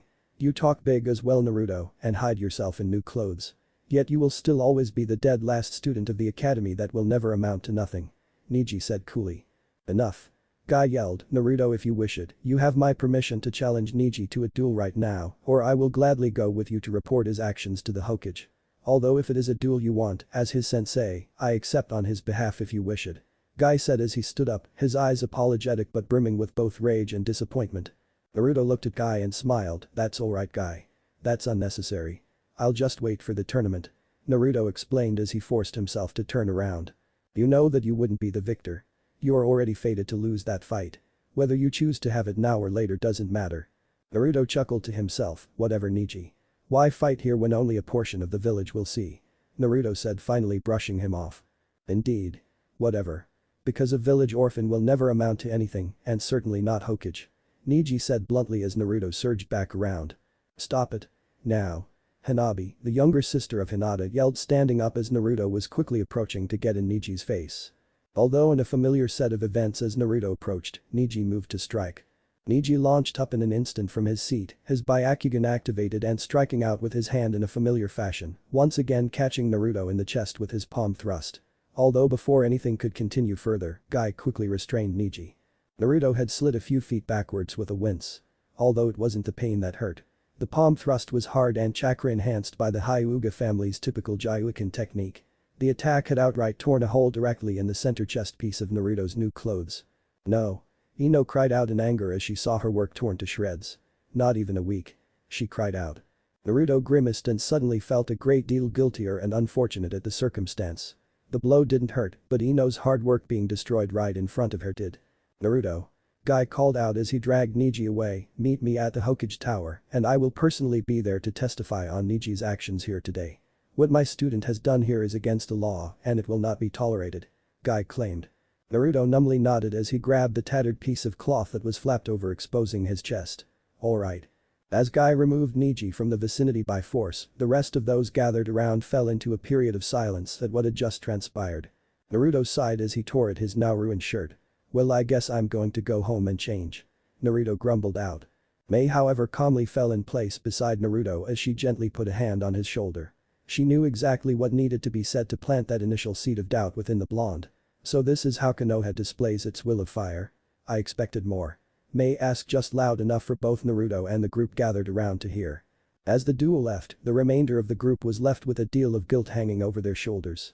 Silently in the corner, a look of suspicion is shared between both Kurenai and Asuma. X chapter end X. "Hinata. You made it," Kiba said quickly as he scooted over in his seat. "Akamaru and I saved you some food." Hinata smiled as she looked out to the field. Down on the field was the sensei of Niji's team, Guy. He was standing alongside Naruto. Across from them was Niji and a taller, equally wide-eyed man. "Is that my father?" Hinata asked in surprise. "I thought I had missed their match," she said meekly. Kiba rolled his eyes as he took a large bite of a hot dog. "You haven't missed anything. This would have been an interesting match if they could have started already, but they are already like 30 minutes delayed," Kiba grumbled. "What happened?" Their left Chunin with a white bandage over his nose piped in. When Niji had stepped out onto the field for his match, Guy had leapt down there to step in. Apparently due to Niji Hyuga and his repeated assault against his opponent during the month-long grace period for the exam, they have been trying to figure out if Niji is legally allowed to participate. Hinata's eyes widened in surprise. "Niji attacked Naruto-kun. When did this happen?" Kiba shrugged his shoulders as he scratched Akamaru under the chin. Pretty much the past few weeks you've been in the hospital, Hinata. I thought Guy was going to help Naruto take care of this. The only thing it seems they have accomplished is getting a bunch of roster changes for this exam. It's driving the bookies crazy. Hinata's gaze fell down to her father and Naruto with worry. Is Naruto-kun still going to fight Neji-san? What is the new roster? The purple-haired girl asked quietly. The Chunin beat Kiba to the punch as he handed the girl a pamphlet. They passed these around 5 minutes ago. The Chunin provided. Chunin exam tournament. Due to impending disqualification, the following changes have been made. Bracket 1. Tamari of the Desert vs Kankuro of the Desert. Bracket 2. Gaara of the Desert vs Aburam Shino. Bracket 3. Nara Shikamaru vs Kanuta Dosu. Bracket 4. Uchiha Sasuke. Bracket 4.5. Uzumaki Naruto vs Hyuga Neji. But this means that either Naruto or Neji have one more match than anyone else. Hinata realized. Perhaps it will teach these genin to take care of their matters before the big day. Although I understand where the blonde kid is coming from. Going up against one of the Hyuga clan, he doesn't stand a chance. Kiba grinned. Want to make a bet on that? This is ridiculous, you cannot just disqualify a member of my clan. Half of the incidents involved, Neji was doing his duty to the clan. He is supposed to defend my daughters with his very life. Without them, Konoha would no longer have a Hyuga clan. I was there, Hiashi. I saw the actions of your nephew. My student. They were disgraceful to your clan and to Konoha. Guy proclaimed angrily. I personally escorted Naruto to the Hokage Tower this week to take care of this matter before today, however the Hokage was busy with other matters. Guy explained as he gave Genma a knowing look. Although Hiashi appeared to be none the wiser. And you filed a complaint, yes? I saw the complaint. It is preposterous. Someone of my family would never be so dishonorable. I believe that it is in fact you, Mido-san, that is angry at the fate of your prized student not being in these exams, and my nephew is. This has nothing to do with Lee. This has everything to do with Neji's unyouthful actions this past month. Had my message been addressed, we wouldn't be having this discussion. The message was received and ignored. The reply I had delivered to you said as much. If this incident truly occurred multiple times, then Uzumaki-san would have stepped forward after the first encounter. He wouldn't have waited until days before the exam to make these accusations. Are you suggesting I am a liar, Hiashi? There were witnesses. Guy proclaimed coolly. The eyes of two masters of very different martial arts opposing one another. I am suggesting that with recent circumstances that your judgment in matters such as these should come into consideration. Guy gave one of his rare truly displeased looks as he turned to Genma. You don't truly believe this, do you? I would never testify against my own student unless I felt the matter was just. Genma rolled his senbon in his mouth as he looked at the two adults lazily. Look. I wasn't there, I don't know who is telling the truth. We have already switched the brackets around at random to give both parties involved unfavorable positions in the tournament. However, what I can tell you is that you both are holding up a rather expensive tournament and making the crowd rather unhappy. The proctor said in an uninterested tone. But how is that fair? Guy asked. You punish Naruto for the actions of a single individual. This wasn't even his fault. Guy proclaimed outraged. Not that these changes will change the outcome of this battle. It was decided the moment our names were drawn together. Neji piped in from the silence. Naruto scoffed. It's alright, Guy-san. It's like we saw at the Hokage's office. I told you nothing would happen. But thank you for your effort. I'm ready to just get these matches on their way. Naruto said politely. But Naruto, Guy began as Naruto held up a hand. Look, I get it, Guy, but I have no desire to see some form of symbolic justice. I feel a need for actual justice. These people see me and think I'm weak. They want to take care of me. But I can take care of myself. Naruto said firmly as his eyes locked on Neji. Hiashi shook his head in irritation. Well, if this incident is finally out of the way, I will return to my youngest in the stands. He said with a formal bow. Neji. He addressed simply with a nod before he made his exit. Guy's exit, however, took longer as he turned on the young Hyuga. Win or lose, Neji, we are not done. Guy said coolly. Genma twirled his senbon once again with his mouth. Alright, you two, get in the center of the arena and I'll count you in. The two young boys walked off, both of them ready to begin their awaited match. The two of them had their eyes locked on each other. The tension was visible to anyone that had seen any encounter between the two of them over the course of the month. Others in the stands probably wondered about their impending disqualification. Genma. Guy addressed quietly before he made his leave. Chen. The Jounin sounded off around the senbon. Be ready to step in if the match becomes out of hand. Guy said firmly with complete seriousness in his eyes. Genma's eyes widened briefly before he numbly nodded his head as Guy vanished in a swirl of leaves. You got anything to say to me? Niji asked as they waited for the match to be counted in, a smirk plastered on his face. Naruto stood across from him in a set of his new clothes, his eyes icy and firm. "A whole lot actually," he said loudly, his voice carrying up to the now nearly silent arena. "At first I made a promise to Hinata that I would win for what you did to her. However now it is more than that. Is it because I called you a failure? It is your destiny to lose this match, Uzumaki Naruto. Everyone in the stands knows this. An academic failure will never go on to be Hokage. The odds are grossly stacked against you." Niji in his typical pretentious and condescending tone of voice. "You claim to know so much about me that after our last encounter I decided to look into your own history. You talk a lot about destiny for someone without any control of their own. Born and branded a slave. Well, it is entirely possible that I will never go on to become Hokage, you will never be more than a slave to your family," Naruto said as Niji bristled at the word slave. "However, if you think that just because I may not become Hokage that I can't beat your ass up and down this arena, come take the first swing. You seem to be pretty good at that," Naruto said as he extended his chin. Niji's eyes were narrowed and hardened as the veins appeared at the side of his eyes, signifying the activation of his Byakugan. "You know nothing of what you speak of," Niji said as he settled into a fighting stance. "Although I will take great pleasure in your look of despair as you realize that your foolish vow is impossible to keep. Do you two plan to stand here and talk all day?" Genma said as he plucked his senbon from his mouth. Niji smirked in response, knowing he had said his piece. Naruto, however, briefly scanned the arena with his gaze, hoping to find sight of Mei. She had said that she would be running a bit late for the tournament but that he better not lose during the first match. Otherwise she would be pretty disappointed that she spent all month training him for that. Although when it quickly became apparent that Mei in all of her blue glory wasn't in the stands, Naruto turned back to Niji. "I just want to say one more thing. You claim to know me. People claim to know me. The truth is you don't. You think you had a tough childhood because your dad is gone.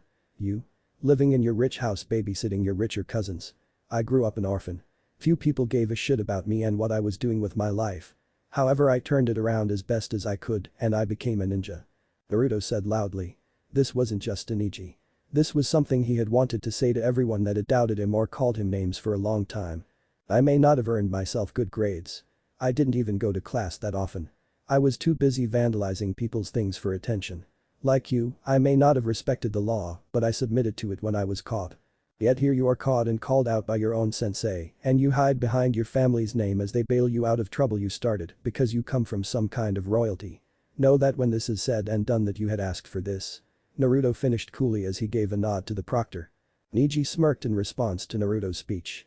"Not everyone is created equal. Life isn't fair." "I know."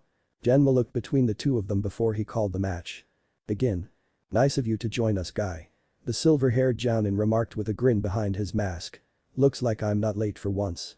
"I'm not in the mood, Kakashi," Guy said seriously as he leaned against the railings to look over the starting fight. "You do realize that you're only on time because the rest of the tournament was postponed, right?" Kurenai stated as she crossed her arms. Kakashi smiled, "That just means I should have spent more time at the barbecue place I stopped at on the way." Asuma groaned loudly from the right, "I've seen that place more than enough this month." "Sounds like there is a story there," the scarecrow cried. Asuma took a drag on his cigarette before he spoke on the exhale. "Long story short, Niji encountered Naruto the first week out of the preliminaries, and each consecutive week Guy's student attacked Naruto at the barbecue place in front of all of us," Asuma said in a single breath before coughing on the last bits of smoke. Kakashi gained a surprised look. "Why did that happen? Didn't Ebisu and Guy step in?" "Ebisu? Ebisu-san wasn't with Naruto." "He wasn't? Then who trained Naruto this month?" Kurenai laughed at the question. "I can't believe you have more students in this final than any of us when you blatantly neglect them." "I didn't neglect them. I asked Ebisu to train Naruto this month because I told Sasuke I would help him with managing his Sharingan with his recent curse mark," Kakashi explained. "Oh, so you just play favorites? Because that worked out so well for Team 7s in the past," Kurenai remarked unamused. Kakashi turned away from the woman as he shifted his headband uncomfortably. "So he was really on his own?" Kakashi asked with guilt. I spoke up for the first time since he arrived. "No, there was a woman." "A woman?" Kakashi repeated. "Do you have a name? Do you know what she taught him?" Off to the side, Asuma's cigarette fell out of his mouth as he watched the fight. "Probably that," he muttered. Naruto charged forward the moment the match was called after throwing a volley of kunai. "You idiot. A frontal attack will never work." Kiba's voice yelled over the stadium as Naruto continued to charge. Niji deflected a blow from Naruto with ease, forcing him to the left. The blonde sprung back and spun his leg around, hoping to connect his heel with Niji's jaw. although the attack ended in immediate failure as the blonde boy continued his assault. "Naruto, watch out." Sakura cried from the balcony beside Ino. Naruto was being played right into Niji's hands. In a familiar fashion, a palm thrust slammed into Naruto's chest the moment Niji closed the distance. Naruto recoiled, sliding back as Niji pressed his advantage with a single Gyuukin strike, aiming downward, making contact with the blonde's bicep. Naruto cringed and gasped out in pain as he rolled backward from the attack. Although the damage had already been done. "You made many claims only to have your chakra sealed in your right arm," Niji mocked. "I hope you weren't planning on using any jutsu, Naruto." Naruto's face contorted in anger. "I'm going to kick your ass." He yelled animatedly as he rushed forward once again. "Man, this will be dull." Shikamaru grumbled as he leaned against the railing overlooking the exam from the competitor's box. "It should be obvious now that a head-on attack will never work against someone like Niji. I hope I don't have to watch Naruto beat his head into a wall for however long this match lasts. Maybe it's just to be expected. Konoha shinobi aren't that smart after all." Temari, the blonde of the desert trio, remarked. "I thought that was a blonde trait." Shikamaru quipped back in disinterest as Temari bristled and turned away from pineapple-haired boy. "I believe there is more to Naruto than we have seen yet," the Aburam clan member stated before characteristically pushing up his glasses. "And what makes you say that, Shino?" The lazy genius continued to grumble.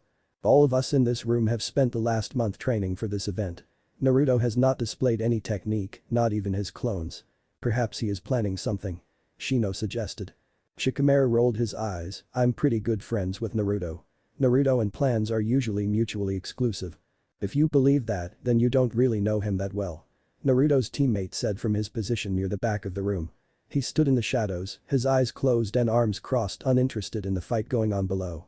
"Must be nice not having any worries, Sasuke. No matter who you end up fighting, you will get someone already tired out from their match. The perks of running late, I suppose. HN. Naruto will be fine by the time our match starts." In the other corner of the room, Kankuro of the desert stepped forward. "What makes you so sure that he is going to win his match?" Sasuke grinned. "Like I said. If you think that Naruto is going to lose to anyone but me, you don't know him very well." Shikamaru let his head hit the rail. "I wish I had the energy to be that arrogant," he muttered.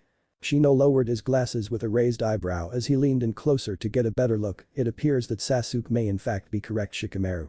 The sound ninja Dosu attracted everyone's attention as he said, "I thought that ability was only capable of being done by your Nidame Hokage.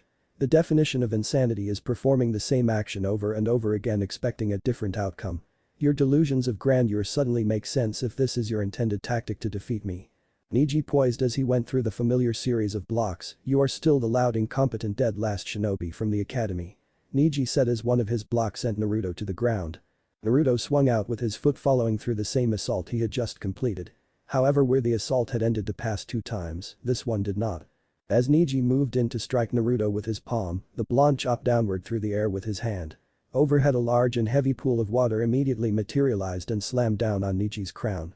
Niji stumbled forward from the unexpected attack, earning himself a rather brutal knee to the face. Naruto grabbed Niji by the end of his long hair as another bolt of water flew at him from the right when he was unable to run. It crashed into him violently and would have pushed him a great distance if it weren't for Naruto's hold on him. Thunk. As the water attempted to carry Niji away, Naruto yanked him back in once again, leaving the Hyuga boy prone. Niji scrambled for one of the kunai he had discarded earlier from Naruto's assault and cut right through his hair at the end in a single slash before he sprang backwards. Although the onslaught of water didn't stop as it followed Niji. Every motion of a punch or a kick Naruto performed let out an onslaught of water in Niji's direction. Niji deflected each bolt of water with a chakra-enhanced palm that splattered the water away with significant force. However, the moment the onslaught of water became too much, water began to slam against Niji's body and stick to his glowing blue form. Soon Niji began spinning stationary in a circle as a large dome of chakra was released from his body, grinding out a crater in the wet soil. "How?" Niji said in shock, his eyes narrowing. "While you were babysitting your cousin this past month, eating barback and causing fights, I was training," Naruto returned. "It is amazing what can be accomplished with a little motivation," Naruto said as he stood in a relaxed stance. "What do you want me to say, Naruto? Do you want me to lie to you and tell you that your matches in this tournament will be easy now with your new abilities? They won't. I know a lot about the Byakugan and I have seen its uses in battle, Naruto. It is very powerful. Your best bet would be to lead your opponent into a false sense of security and punish him with your element of surprise. Yet if your opponent was able to beat a member of the main branch family, there is no telling what type of techniques he may be hiding." Naruto tightened his jaw as he looked at the crater that had formed at the boy's feet. May had been right. He hadn't expected that. You were holding back. All this time. Neji gasped out as he collected his breath again. He reached up to a warm wet trickle that was running down his face. Touching the crimson blood, he wiped his forehead with the back of his hand. However, I won't make the mistake of underestimating you again, Uzumaki Naruto. You squandered the only chance you had to defeat me. Naruto's eyes remained firm and cold. Now that I know about his control over water, I can look out for it.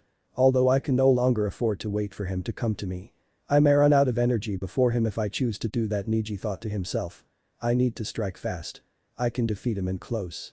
If I can close the Tenketsus in his arms, his manipulation will go with them. Neji charged in with impressive speed yet remained graceful. Every second he was advancing. Advancing. Advancing. It was a dance. Each bolt of water that came his way was avoided with incredible speed and flexibility. Duck. Weave. Move to the left. Flip. The closer he advanced to Naruto, the faster the water bolts started flying and the greater their precision. Neji flipped inward past two bolts that streamed his way before going to the ground for a sweep. Naruto dodged the first strike, but the two Tenketsu strikes that Neji followed with struck the blonde painfully in his thigh and abdomen. Naruto stumbled back from the strikes. Neji continued his advance. Water bolts continued to fly at him from the sides that he would have to leap over or duck. Although with each strike that he was able to place, the blonde's control would waver over the water. Neji smirked as he let loose a series of strikes at the blonde's chest. The wince of pain that went across his face was enjoyable. His shoulder pads and bracers made it difficult to target his arms, but this was the next best thing. Neji slapped his leg, bending it crudely to the side. A vicious kick sent Naruto sprawling backwards across the dirt. So much for not letting me hit you. Neji muttered as he pressed his advance. Naruto stood slowly and injured. Gentle fist art 8 trigrams 64 palms. Neji announced as he slid into one of the rare fighting stances of the Hyuga clan. You're within range. Neji narrowed his eyes as across from him Naruto mirrored the exact stance that Neji had fallen into. Your mockery of the technique will only make your defeat all the more humiliating. Neji announced as he took one step forward and Naruto mirrored him in sync. Neji smirked as Naruto mirrored another one of his steps. See how long you will be able to keep your mimicry up. Neji spun himself in to close the distance as Naruto mirrored his actions. 8 trigrams 2 palms. Neji announced as he launched his first two strikes.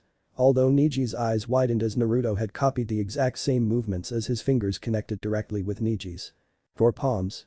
Neji announced, brushing it off as a fluke. The feeling of dread crept up within Neji as he only connected with fingertips once again. 8 palms.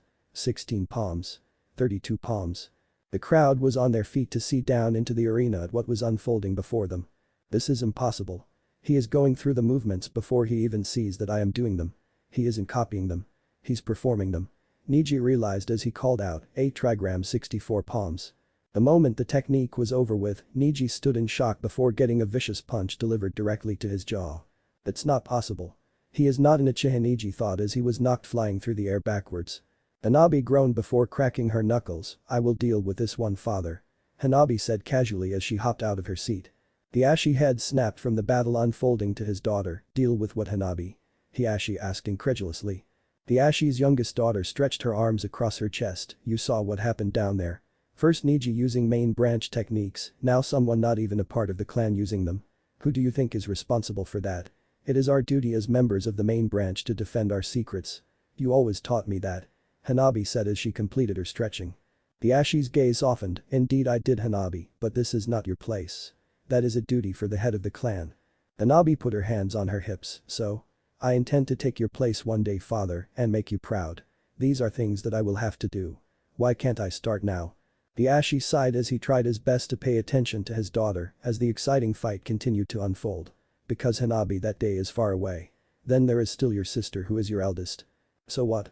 She may be a year older than me, but she is not stronger than me. The 14-year-old Hyuga princess stated bluntly. Hanabi, strength is not the only thing that matters.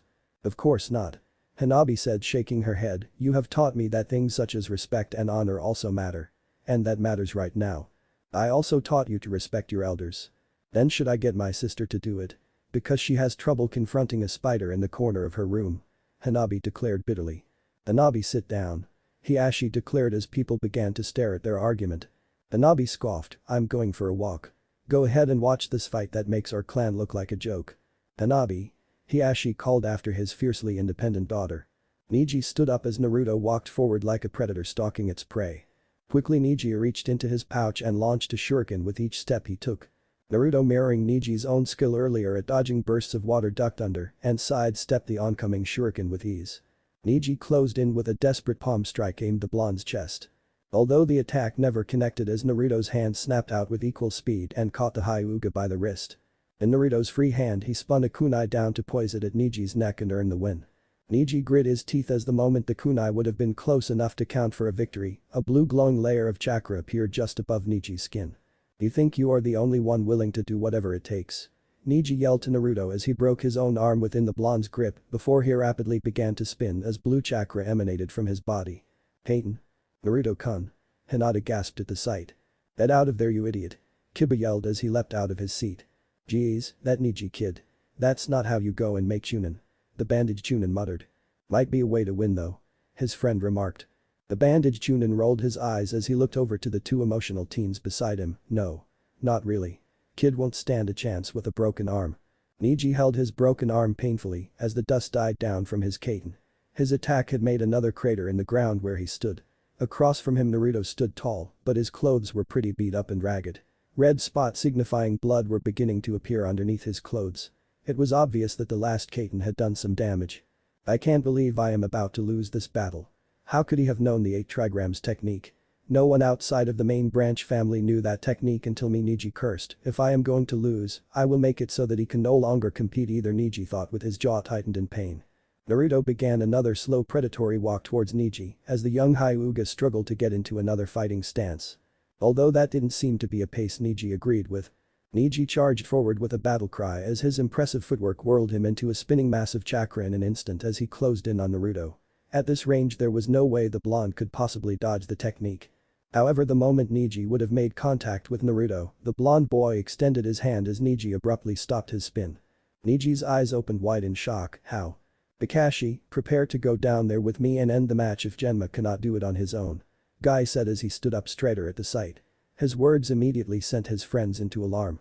What do you mean, Guy? Asuma said in surprise. Look, the match is over already. Neji gasped out.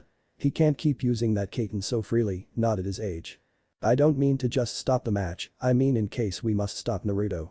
Guy said as he grabbed onto a pillar preparing to launch himself into the arena. You can't be serious. Kakashi muttered with an incredulous look. You weren't there, Kakashi. You don't understand. Guy said bluntly as he recalled the brief time he spent with Naruto that month. I am terribly sorry, Naruto. I have tried to do all I can to get an audience with the Hokage over this incident, but everywhere I have gone he is said to be busy. I submitted an incident report to the tournament organizers, but I have yet to get a response from them on the matter. And we won't get one, Guy. You don't get it. If you don't come from a powerful family or clan. If you don't have parents willing to go through hell to see that you are treated fairly, you get walked on. Like every system, those in power stay in power. Those with less get screwed. Naruto said bitterly. That's not true, Naruto. We hold people accountable for their actions here in Konoha. You want to be Hokage. You know this. Oh, trust me, I know. Naruto laughed. I can't get away with a harmless prank without being disciplined. But I also have no one in Konoha looking out for me. I have no parents, no family. The Hokage is too busy to address my issue. My sensei took my teammate on a personalized training trip. The people that should be looking out for me are not. I'm on my own. But you're not alone, Naruto. You have friends that care about you. They do not support what Neji did the other day. They don't support it, but they don't stand against it either. How many times must it happen before something is done? Once? Twice? 3 times? More? Or will it ever happen? Naruto. No, Guy. Naruto said as he held up his hand, but thank you for your help. However, I no longer need it. I realize now that no punishment will be given for Neji's actions. That a boy who comes from a rich family that holds a lot of power and bureaucratic pull will never have any consequences for his actions. I am not going to sit here and hope that somebody hears my plea for help. I have heard, Naruto. I will help. I will solve this. Maybe not now, maybe not tomorrow, but I will solve this. You won't face Neji in this match, I promise you. Guy said as he extended a hand to the youthful blonde. Naruto looked down at the offered hand before hesitantly accepting it. Guy, don't make promises you aren't sure you can keep. I want you to know that I am grateful for your help. However, if no one is going to hold him responsible with the law, I will outside of it. Naruto said with an iron gaze. You didn't think you were the only one that could manipulate chakra, did you? Think, Neji, we learned about this earlier in the exams. Naruto whispered. Niji's eyes widened further as he thought back over the course of their fight. The sound ninja. Our bodies are 70% water. You control water, Niji muttered as he began to piece things together. But how? You need chakra to control it. I saw that. You did see that, Niji. I knew you would. Naruto continued to whisper so that the stadium would not hear their conversation. The Byakugan can see everything within its near 360-degree field of vision, even chakra. Yet no matter how special they are, Niji, they are just eyes, and there is one place that you wouldn't think to look. Naruto explained. Niji thought over the course of their fight only for his eyes to widen further in shock. It's impossible. The 8 trigrams technique.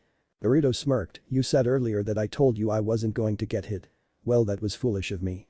I realized over this past week that if I was going to intend on seeing justice that I would need to make sacrifices, even if that meant my word. Niji's eyes were stuck in shock as he thought through their entire fight. Every time I hit him. Every time I attacked him. Every time I blocked his chakra. It was all leading to this. My sensei Kakashi always told me I needed to focus on my chakra control. So I took that suggestion and spent the entire month focusing solely on that. These are the results. Every attack I landed. As I was pushing chakra into you, you were forcing chakra into me. The one place I never looked, never thought to. Niji realized, by the time I had finally attacked you with the 8 trigrams technique, you already had your chakra within me. I wasn't missing my technique. You didn't know it. You controlled it. You used your chakra to force me to miss my technique so that you could force more chakra into me. You're controlling my blood. You had this fight won from the moment my technique failed. Niji finished in shock as his body remained rigid and unable to move from Naruto's control. Why didn't you just win there? Because as you said, I wanted to take great pleasure in your look of despair as you realized that your foolish vows were impossible to keep. Naruto said coldly as he flung both arms outward like a puppeteer controlling invisible strings. There was a sickening crunch as Niji's finger bent backwards on his uninjured arm before a loud crack was heard from a painful break of his forearm. Naruto. You've won the match. Guy called out as he was on the ground in an instant, his hand quickly latching firmly onto Naruto's arm. You can let him go. Guy finished in a whisper. Naruto let out a breath as he walked away and Niji crumbled to the ground in an injured heap moaning in pain. Genma's uninterested gaze was now firm as he shuffled the senbon to the other side of his mouth. That was rather cold. Was it really necessary? No colder than he is to his own family. Genma sounded off before he gestured to Naruto, winner, Uzumaki Naruto. Naruto smiled weakly at the stadium stands that broke out in cheers. The roar of the crowd was almost deafening. He could also see the few faces in the crowd that were shocked still. Gamblers that had likely lost a great deal of money on a bet they made. Naruto, I have a lesson of my own I would like to give. A voice called out from behind Naruto. The blonde spun around to the recognizable voice with a cold look. No, Kakashi. Naruto said bluntly as he made his way to the stairs leading back up to the stands. Kakashi frowned as he looked over to his friendly rival, assisting a student of his onto a stretcher for a second time. I hope you talked to him, Kakashi. The way he treated that kid after he already won Genma trailed off. Kakashi nodded. Naruto. Ino yelled as she immediately got in the blonde's way as he arrived back up in the stands. Trailing quickly behind her were Choji and Sakura. Seriously? This is 2 outfits. She said angrily as she proceeded to roughly dust the blonde off before she looked at her ripped masterpiece. Naruto flushed as several of the adults and families that had come to watch the matches looked upon the two in amusement. Yeah. Sorry, Ino. Naruto said, rubbing the back of his head. Yeah, well, you better be. Ino grumbled. But hey, good job. He deserved that ass kicking. Ino said with a grin as she kept pace with Naruto as they met up with the group in front of the senseis of Team 8 and 10. Both Choji and Sakura gave their congratulations as Naruto joined the small group of students and senseis. Indeed, congratulations are in order, Naruto. I am sure that Hinata will be happy with your victory. Good job on keeping your word out there. Kurenai, the sensei of Team 8, provided with a smile. I kept most of it. Naruto quipped. That was a pretty impressive thing you did out there with the water. Asuma said around his cigarette, how did you learn to do that? That is the type of thing people even our age only hear stories of. Naruto grinned a bit at the praise. Well, it takes a lot of chakra control. Naruto, I thought you didn't like working on chakra control. Sakura asked curiously. I don't. But I originally didn't have anyone training me this month, so I worked on what I knew. About halfway through the month I learned how to do that. Sakura winced, sorry, I forgot. Naruto shrugged, can't change it now. There's no point in talking about it. How about we talk about how I'll never help you buy new clothes again if all you do is go out and wreck them. You know my outfit. Guess how long I have had that? A full year. You destroy 2 of them within weeks. Ino shook her head, never again. Naruto grinned, I'll be sure to ask someone else if I have an all expenses paid shopping trip next time. Ino's eyes widened briefly, on second thought. You can ask me. But you already owe me one alright. Like a gift or something. That doesn't sound that fair, Ino. Chaoji said between handfuls of chips. Oh, shut up, Chaoji. He's right, Ino. It's not right to tell Naruto that he owes you one when you decided to help him buy his clothes because he was a friend. Asuma said with a smile. Oh, whatever, Asuma-sensei. You're just saying that because you don't know how to buy a gift for your girlfriend. Ino fired back, waving her hand dismissively. Asuma practically choked on his cigarette as Kurenai started laughing lightly under her breath. The entire group had rather amused grins. Alright, Ino, what would you like for the help? Flowers. Ino said instantly, oh, and chocolate. She tacked on. Flowers and chocolate. That sounds like relationship gifts, Ino. Good idea. Her sensei teased. Ino flushed, get some for Sakura too. She helped. You know, fair is fair, she trailed off, suddenly finding the introductions to the second match really interesting. Kurenai, however, seemed to join in on the girl's embarrassment. Doesn't your family own a flower shop in the village, Ino? Seems like someone is making excuses to try and get someone's attention. Ugh, shut up. Ino groaned over the side of the rails. Asuma snorted, someone didn't think that one through. Asuma said as he gave a wave to the approaching Jounin, welcome back, Kakashi. Nice job with your student. I think I may need to be paying up after all. Kakashi nodded weakly at the welcoming as his gaze fell on Naruto before looking through the rest of the group that had gathered. Taoji stopped his munching, you guys bet on us? Yeah. Asuma said upon exhale, we had a small pot going on who had the students that were going to go farthest in the exam. Taoji shook his head, oh, that was a bad bet, Asuma-sensei. Shikamaru is going to give up. This tournament is too much trouble for him. Chaoji said as he resumed inhaling his bag of chips. Really? Kurenai asked as she shifted her gaze on the chain smoker. Asuma grinned around his cigarette, the kid is smart, but he's rather lazy. A brief silence fell over the group as they watched the Kankuro forfeit his match to his sister Temari. Naruto, can we talk? Kakashi asked over the boos of the stadium as the group continued to watch the arena matches. Naruto scoffed, I'd really rather not. Why? The crowd deafened the group standing at the railings as Shino Aburam forfeited his match against Gaara of the Desert. Kurenai frowned, he did the right thing. There is always next year, without an opponent such as him. The shuffling of the tournament roster really hurt him. She muttered to Asuma. Naruto turned back to Kakashi, why? Because apparently I only have one match ahead of me, if that. I actually want to get the chance to eat before I have 3 more matches to deal with in a row. Kakashi frowned as he crossed his arms at the display, then let me get you something to eat. Perhaps I can help you with strategy over food. Actually, Kakashi-san, I believe I have that covered. A woman said politely from behind the group descending from the steps. May? I remember seeing you with Naruto this past month. Kurenai voiced politely as she greeted the newcomer. Yes, I remember you both. May said with a smile, you are the senseis of the students we saw at the barbecue restaurant, correct? It seems that Naruto was able to give the boy what he deserved. That is still up for discussion. Kakashi said with his arms crossed firmly. How do you know who I am? May tilted her head, know you? Besides the fact that you are the notorious Hada Kakashi, the copy ninja, I spent this past month training Naruto. He told me about how you decided to spend the month training your other student. May revealed. Really? Is that what he told you? Kakashi said as he leveled his stare on Naruto. The truth. Naruto fired back heatedly. Naruto. I left Abisu to train you this month. Kakashi began as he gestured to Kurenai and Asuma, we never anticipated the success of our genin teams in their first exam. Most genin that enter the exams for the first time never make it past the written stage, let alone the second stage of the exams. There was even a preliminary round added to weed out the genin further this year.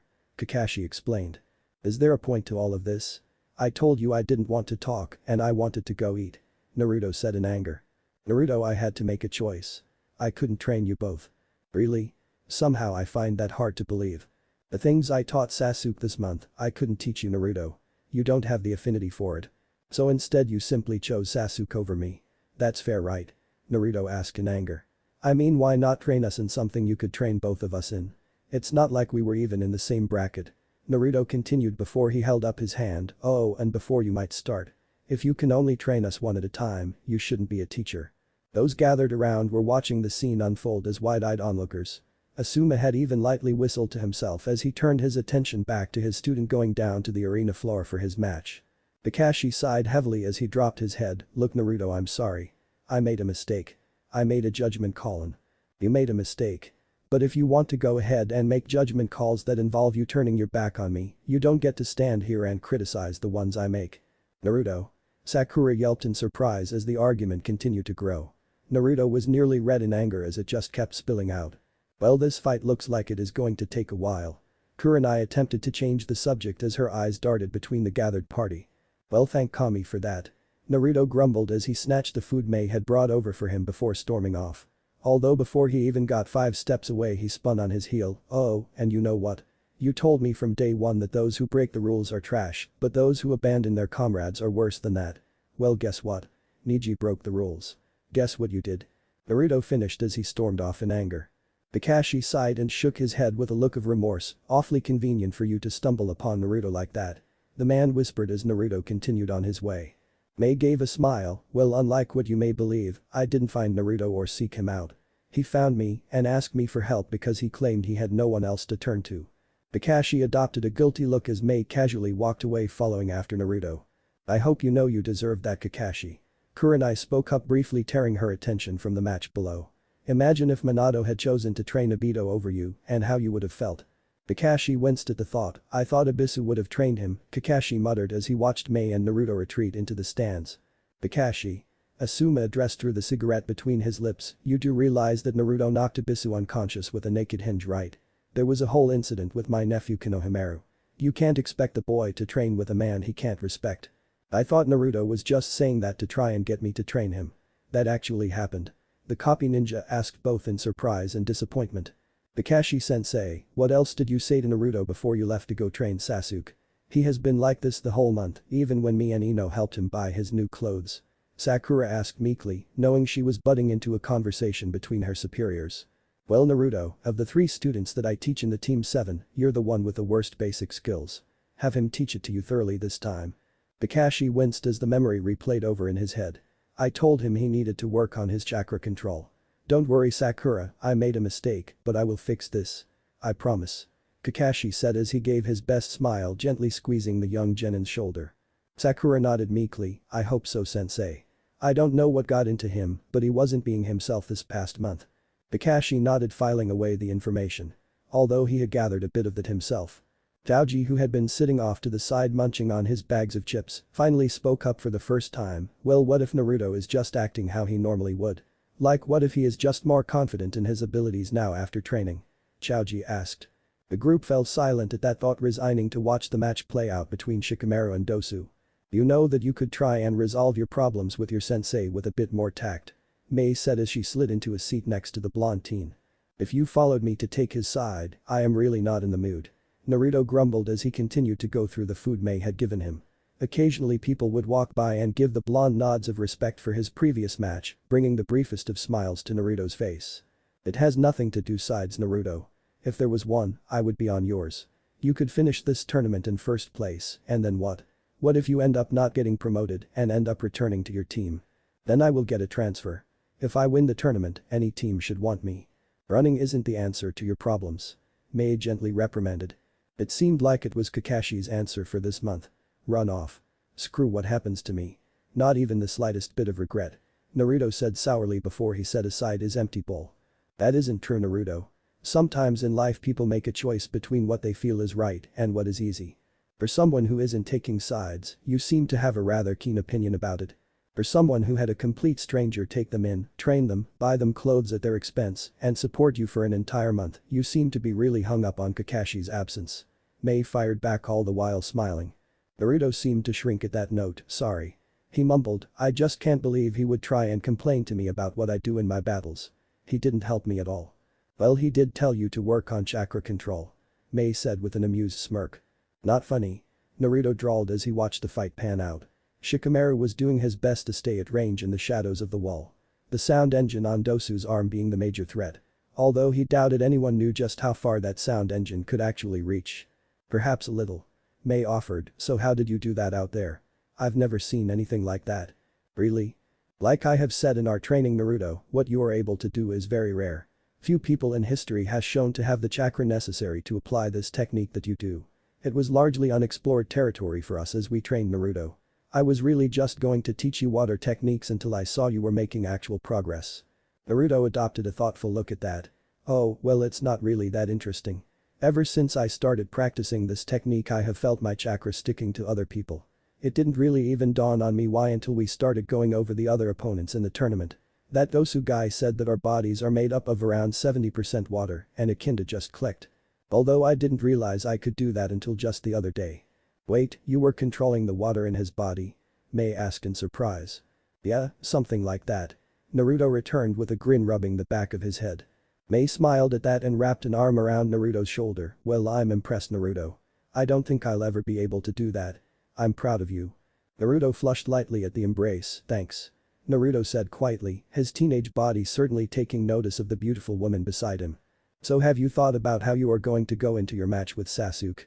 Mei asked as she released the blonde teen. Thought about it? Sure. Have a plan? Not really. Both Sasuke and Kakashi have the Sharingan. He could have taught Sasuke anything over this past month. Or everything. Naruto added on the end dryly. You would probably be lucky if your sensei did do that. Your teammate would then be in a state where he would be using a multitude of techniques he hasn't utilized in real combat. It is more likely that your sensei had Sasuke focus on a couple subjects, like we did. Well, in that case, I have no idea what those subjects could be. Neither do I, Mei admitted with a smile, so let's instead try something else. The story you told me about your journey to Wave Country, I remembered it and decided to make this for you from what you described. Mei said as she withdrew from her clothes an object carefully wrapped in cloth. What is it? A gift, but also a weapon. Mei provided as she handed over the wrapped object. Naruto unwrapped the cloth with care and flipped over the object in his hands with surprise. How did you get this? The blonde teen asked in shock. That it? I made it for you, Naruto. You described the mask in your story and you said the person had a rather profound effect on you. I felt that you should have something to remember them by. Naruto held the mask delicately between his hands. It was taking a lot of his willpower to not choke up at that moment. His mind was reeling. He could count a few gifts he had ever been given in his life on one hand, but none of them had ever been so personal to him. When people are protecting something truly precious to them, they truly can become as strong as they need to be. That is when I realized that in all of the world no one needed me. I was alone. Can you understand? Not having a dream, not being needed by anyone, the pain of merely being alive. It is only through the eyes of others that our lives have any meaning. Naruto said quietly as he remembered the girl's words. His eyes watered as he fought back a potential tear, not wanting the woman to see him cry. Thank you, Mei. The woman pulled Naruto into another warm hug as she kissed the teen on the forehead. Anytime. She whispered, deepening the hug, just remind him why he was afraid the first time. The mask will make it difficult for him to meet your eyes. She finished as she let the young teen go. It was at that point the stadium broke out in a roar as the match between Shikamaru and Dosu came to the end. Are you two done yet? The voice of a young female fired at the duo. The brief hug was quickly broken as Naruto stood up to take in the sight of a familiar face. The girl was a few inches shorter than Naruto and had straight dark hair that went just past her shoulders. She had a tan jacket with 3 straps in the front parted, exposing a fine fishnet undershirt. The jacket was hooded with a white fur lining. The outfit was paired off with shorts that had seen better days. Her clothing made it obvious that the girl was a shinobi, even if she had none of her equipment strapped on. You're the one Neji was looking after, right? Hinata's little sister. Hanabi. She said, crossing her arms, and you're the boy that stole main branch Hyuga techniques to beat my cousin. She said bluntly. Naruto scoffed, I didn't steal anything. And I've dealt with enough Hyugas today if this is how you all act. Thanks. Sure you didn't. Everyone knows you stole the forbidden scroll to graduate. Who is to say you wouldn't steal something else to pass this exam? Because I busted my ass this entire month to get to where I am. Hanabi voiced. Naruto sighed heavily, look, I don't have time for this. However, because you're Hinata's sister, here's the truth. I don't even know your family techniques. I just saw what Neji was doing and copied him in the fight to trip him up. Apparently I'm faster than him, so it worked. Now if you don't believe me and want to go and drag your family into it like your cousin, I don't care. I have other things on my plate. Hanabi laughed, you're faster than him? Yeah. Right. Well, you're lucky you weren't fighting me down there, Naruto. I wouldn't have gone easy on you and let that happen. Naruto chuckled as he silently gave his thanks to Mei before walking to his match. Whatever you say, firework. The blonde said with a wave. Hanabi bristled at the comment as she turned to Mei, who was looking her over from head to toe. What are you looking at? Mei stood up now, practically towering over the girl. A young girl that is not as smart as she thinks she is. Hanabi glared defiantly up at Mei as the woman continued to look the girl over. At least I'm still smarter than you. The girl fired her comeback without hesitation. Are you? You may be skilled, but your cousin is by all accounts a genius when it comes to your clan's martial arts. He was able to achieve that level without any assistance from members of your clan. Now you decided to come here and try to threaten the one person that beat him in this tournament. May asked with a raised eyebrow, well good luck. But you're still too young and inexperienced to hope to match. Hanabi's expression soured as she watched May make her leave, well I'll prove you wrong. The fiery Hyuga yelled after the retreating woman. You do that Hanabi Hyuga. I was afraid you weren't going to make it dope. Sasuke grinned as Naruto approached from the end of the hallway. The speakers were loud as they introduced both parties for the upcoming fight. Me? I'm just happy you made it on time. Wouldn't want anyone to miss seeing you get your ass kicked. HN. Sasuke grinned, let's hope you're just as confident when I show you what I've been working on this past month. Oh you know how it is Sasuke, I told everyone I was going to win, so they gave me an extra match to try and hold me back. Although I don't think what you worked on is going to help you much. Sasuke gave one of his rare chuckles, you've already gone through one match dope. I can already smell victory from here. Although there is always another tournament in 6 months. Uchiha Sasuke. The stadium cheered as Sasuke's name was called. I'll let you know what victory tastes like when I get it. And Sasuke, I hope you have your application filled out, I'm going to try and make this quick. Naruto grinned. Sasuke smirked as he jumped into the arena only for the cheer of his fans to nearly drown out the speakers. His new look definitely attracting the crowd. Naruto cracked his neck from side to side before moving to crack his knuckles. Naruto. A quiet voice addressed from behind. Naruto spun around at the greeting, oh, hey what's up Shikamaru? I wanted to get the chance to talk to you before your match. Shikamaru said seriously, his eyes showing a rare steel. Shikamaru's serious attitude made Naruto suddenly stand up straight, guess this wasn't to wish me luck? Naruto asked amused. Not with this match, but it will if you make it to the next one. Shikamaru said seriously, I think I know a way you can beat Dosu. All I ask is that you beat him for what he did to Chaoji, since I couldn't. Naruto's eyes widened for a moment before he collected himself, what do you need me to do? I thought you said that you were worried I was going to be late Naruto. You can't even make it 50 yards in 5 minutes. Sasuke teased with a smug grin. Oh yeah well you know Naruto drawled on, I got caught up having to take care of all of this paperwork. Apparently all of your fangirls are trying to sign over to Team Uzumaki preemptively. Sasuke snorted, well I hope you're giving them fair shares. Naruto laughed, I decided it would be on an as-needed basis. Genma smiled at the exchange on the field, well at least you two get along better. Naruto chuckled, wait until you see the match. The two of them had been waiting for this moment for quite some time. Not a sparring match. Not a team exercise. A real match where the two would be against each other. They were expecting the match to be in the finals. It had just come earlier than they expected. Well then, any last words before I start the match? Genma asked. How about a bet Naruto? A bet? On the match? For what? You tell me what you used to beat Neji if I win. Sasuke said with a grin. Oh, someone's curious. And if I win? What do you want? Naruto frowned at the thought. He didn't know what he wanted. I'll let you know when I win. Sasuke smirked, I hope you remember that you said that as you explained to me your fight with Neji. Although if a miracle happens and you do win, you better not ask for anything stupid. I'll probably just have you use your Uchiha family fortune to take every girl that has a crush on you to the new Princess Gale movie a few times in a row. Naruto said with a cheeky grin. That's not funny. Sasuke replied with a deadpan expression. Not yet. Sasuke sighed as he gave a nod to Genma, one which Naruto quickly followed suit. Alright begin. Alright please tell me I'm not the only one surprised by that. Ino said quickly as she looked toward her peers, I mean Naruto is good. Way better than I expected. But Sasuke even said that Naruto may win. Sakura shrugged her shoulders, I don't know. Naruto has gotten a lot better this month, but Naruto has never beaten Sasuke and Sasuke has probably gotten a lot better himself. He is probably just being nice. Naruto has already had to go through a match after all. You two girls should pay more attention to the fight. The Sharingan is a rare feat to see in action these days. And the techniques Naruto showed in his last match haven't been seen in more than half a century. Kurenai announced as she watched the match below with the focus of a hawk. The two hadn't even moved a muscle since it started. Oh whatever. They haven't even done anything yet. Ino complained. Actually Ino, the match started the moment Genma called it.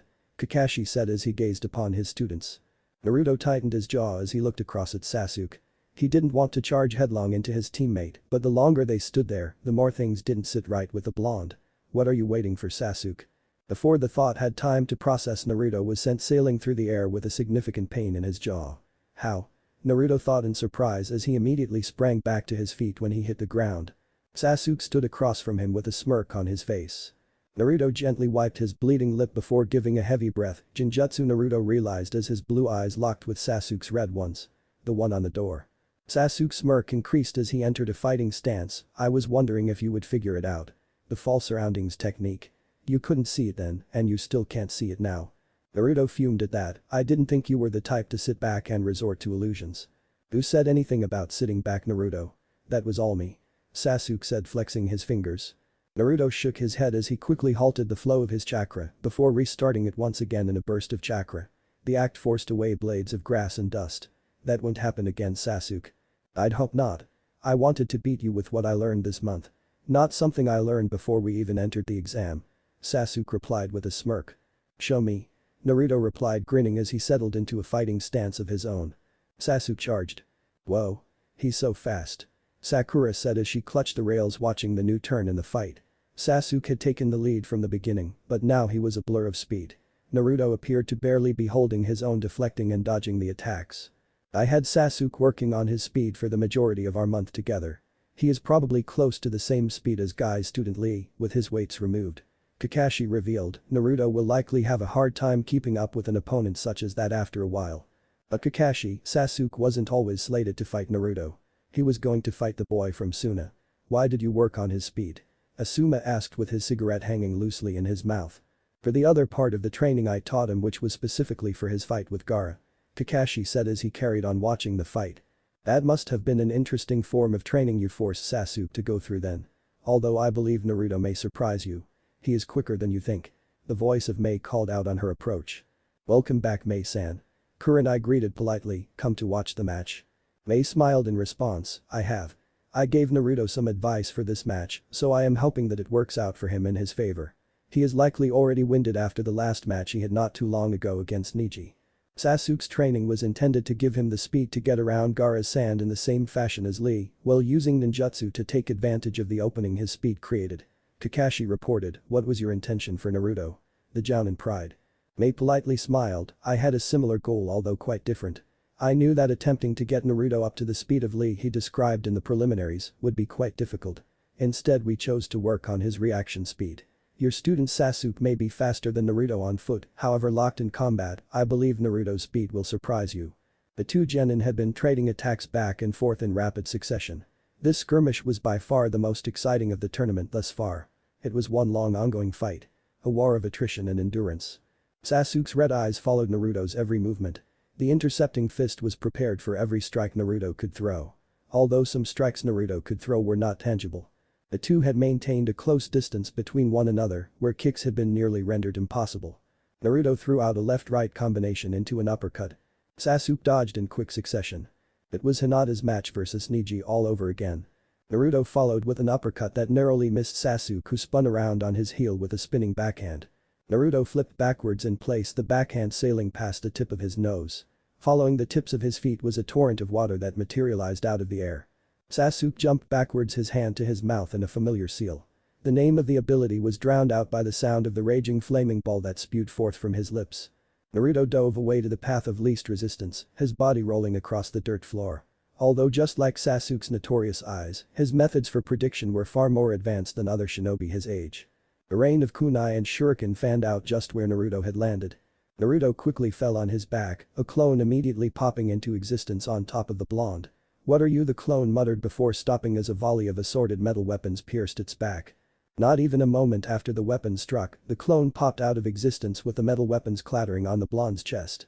Although Sasuke left no room for recovery of momentum in their battle.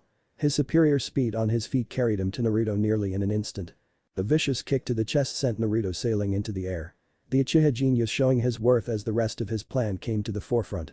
Immediately the numerous weapons that had been tossed at the blonde rattled behind the Uchiha. Sasuke waved his hands outward, clapping them together. The wires jingled against the metal weaponry as they sailed into the air after the blonde. Sasuke isn't messing around, he might really hurt Naruto. Sakura muttered as she watched the one-sided fight carry on. Don't worry, Sakura. Genma is a trusted jounin. He will stop the fight if he believes it is going to go too far. We have experienced medical ninjas standing by. Naruto will be fine. Kakashi comforted his student. Mei, I thought you said that you gave Naruto advice to use against Sasuke. What was it?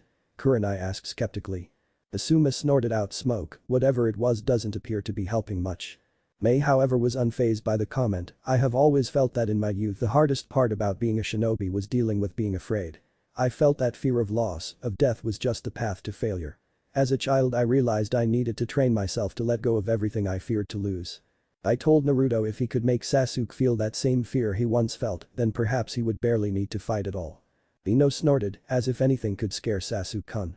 Taoji stopped munching to briefly say, your dad says that everyone is afraid of something Ino. He would know. What did you suggest that he do? Kakashi asked suspiciously. To pick a moment where Sasuke was afraid and to harness that moment. Sasuke's wires quickly wrapped around Naruto's form as he sailed through the air tying him together as Sasuke's hands formed into another familiar seal. The wires were set ablaze as fire raced their length. Kakashi-sensei. Sakura pleaded desperately at the side as the Jounin continued to observe. In an instant a surge of water burst forth surrounding the blonde as fire met water and a thick blanket of steam flooded the arena floor.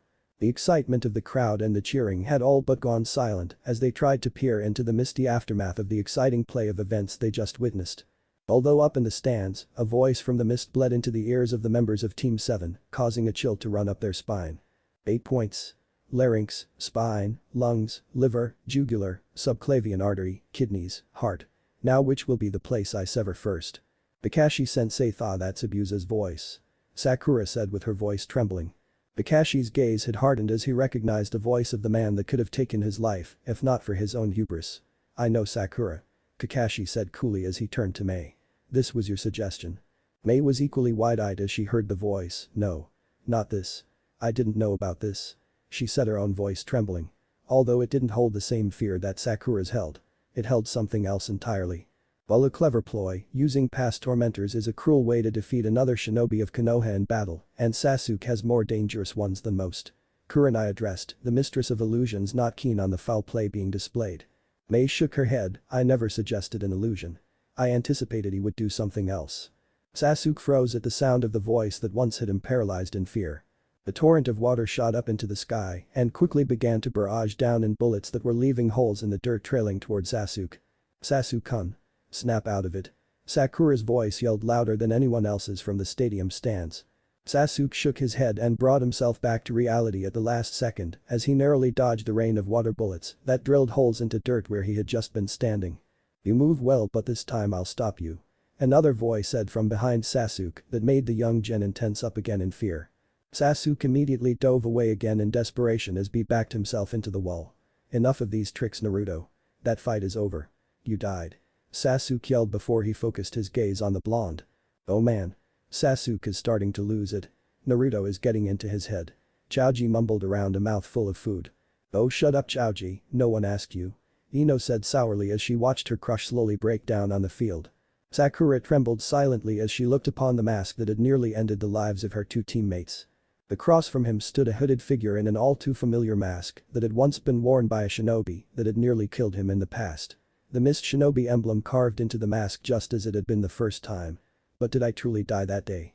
Did you bear witness to it? Or was my death merely superficial? A comforting lie told to protect you? That day you said you would not die until you killed your brother. What if I showed you that you were wrong?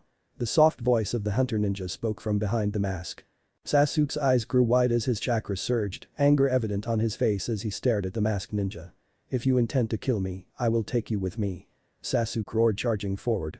He was no longer the controlled shinobi that maintained a level head intercepting attack after attack from the blonde. He was now on the offensive set to give as much damage as he received.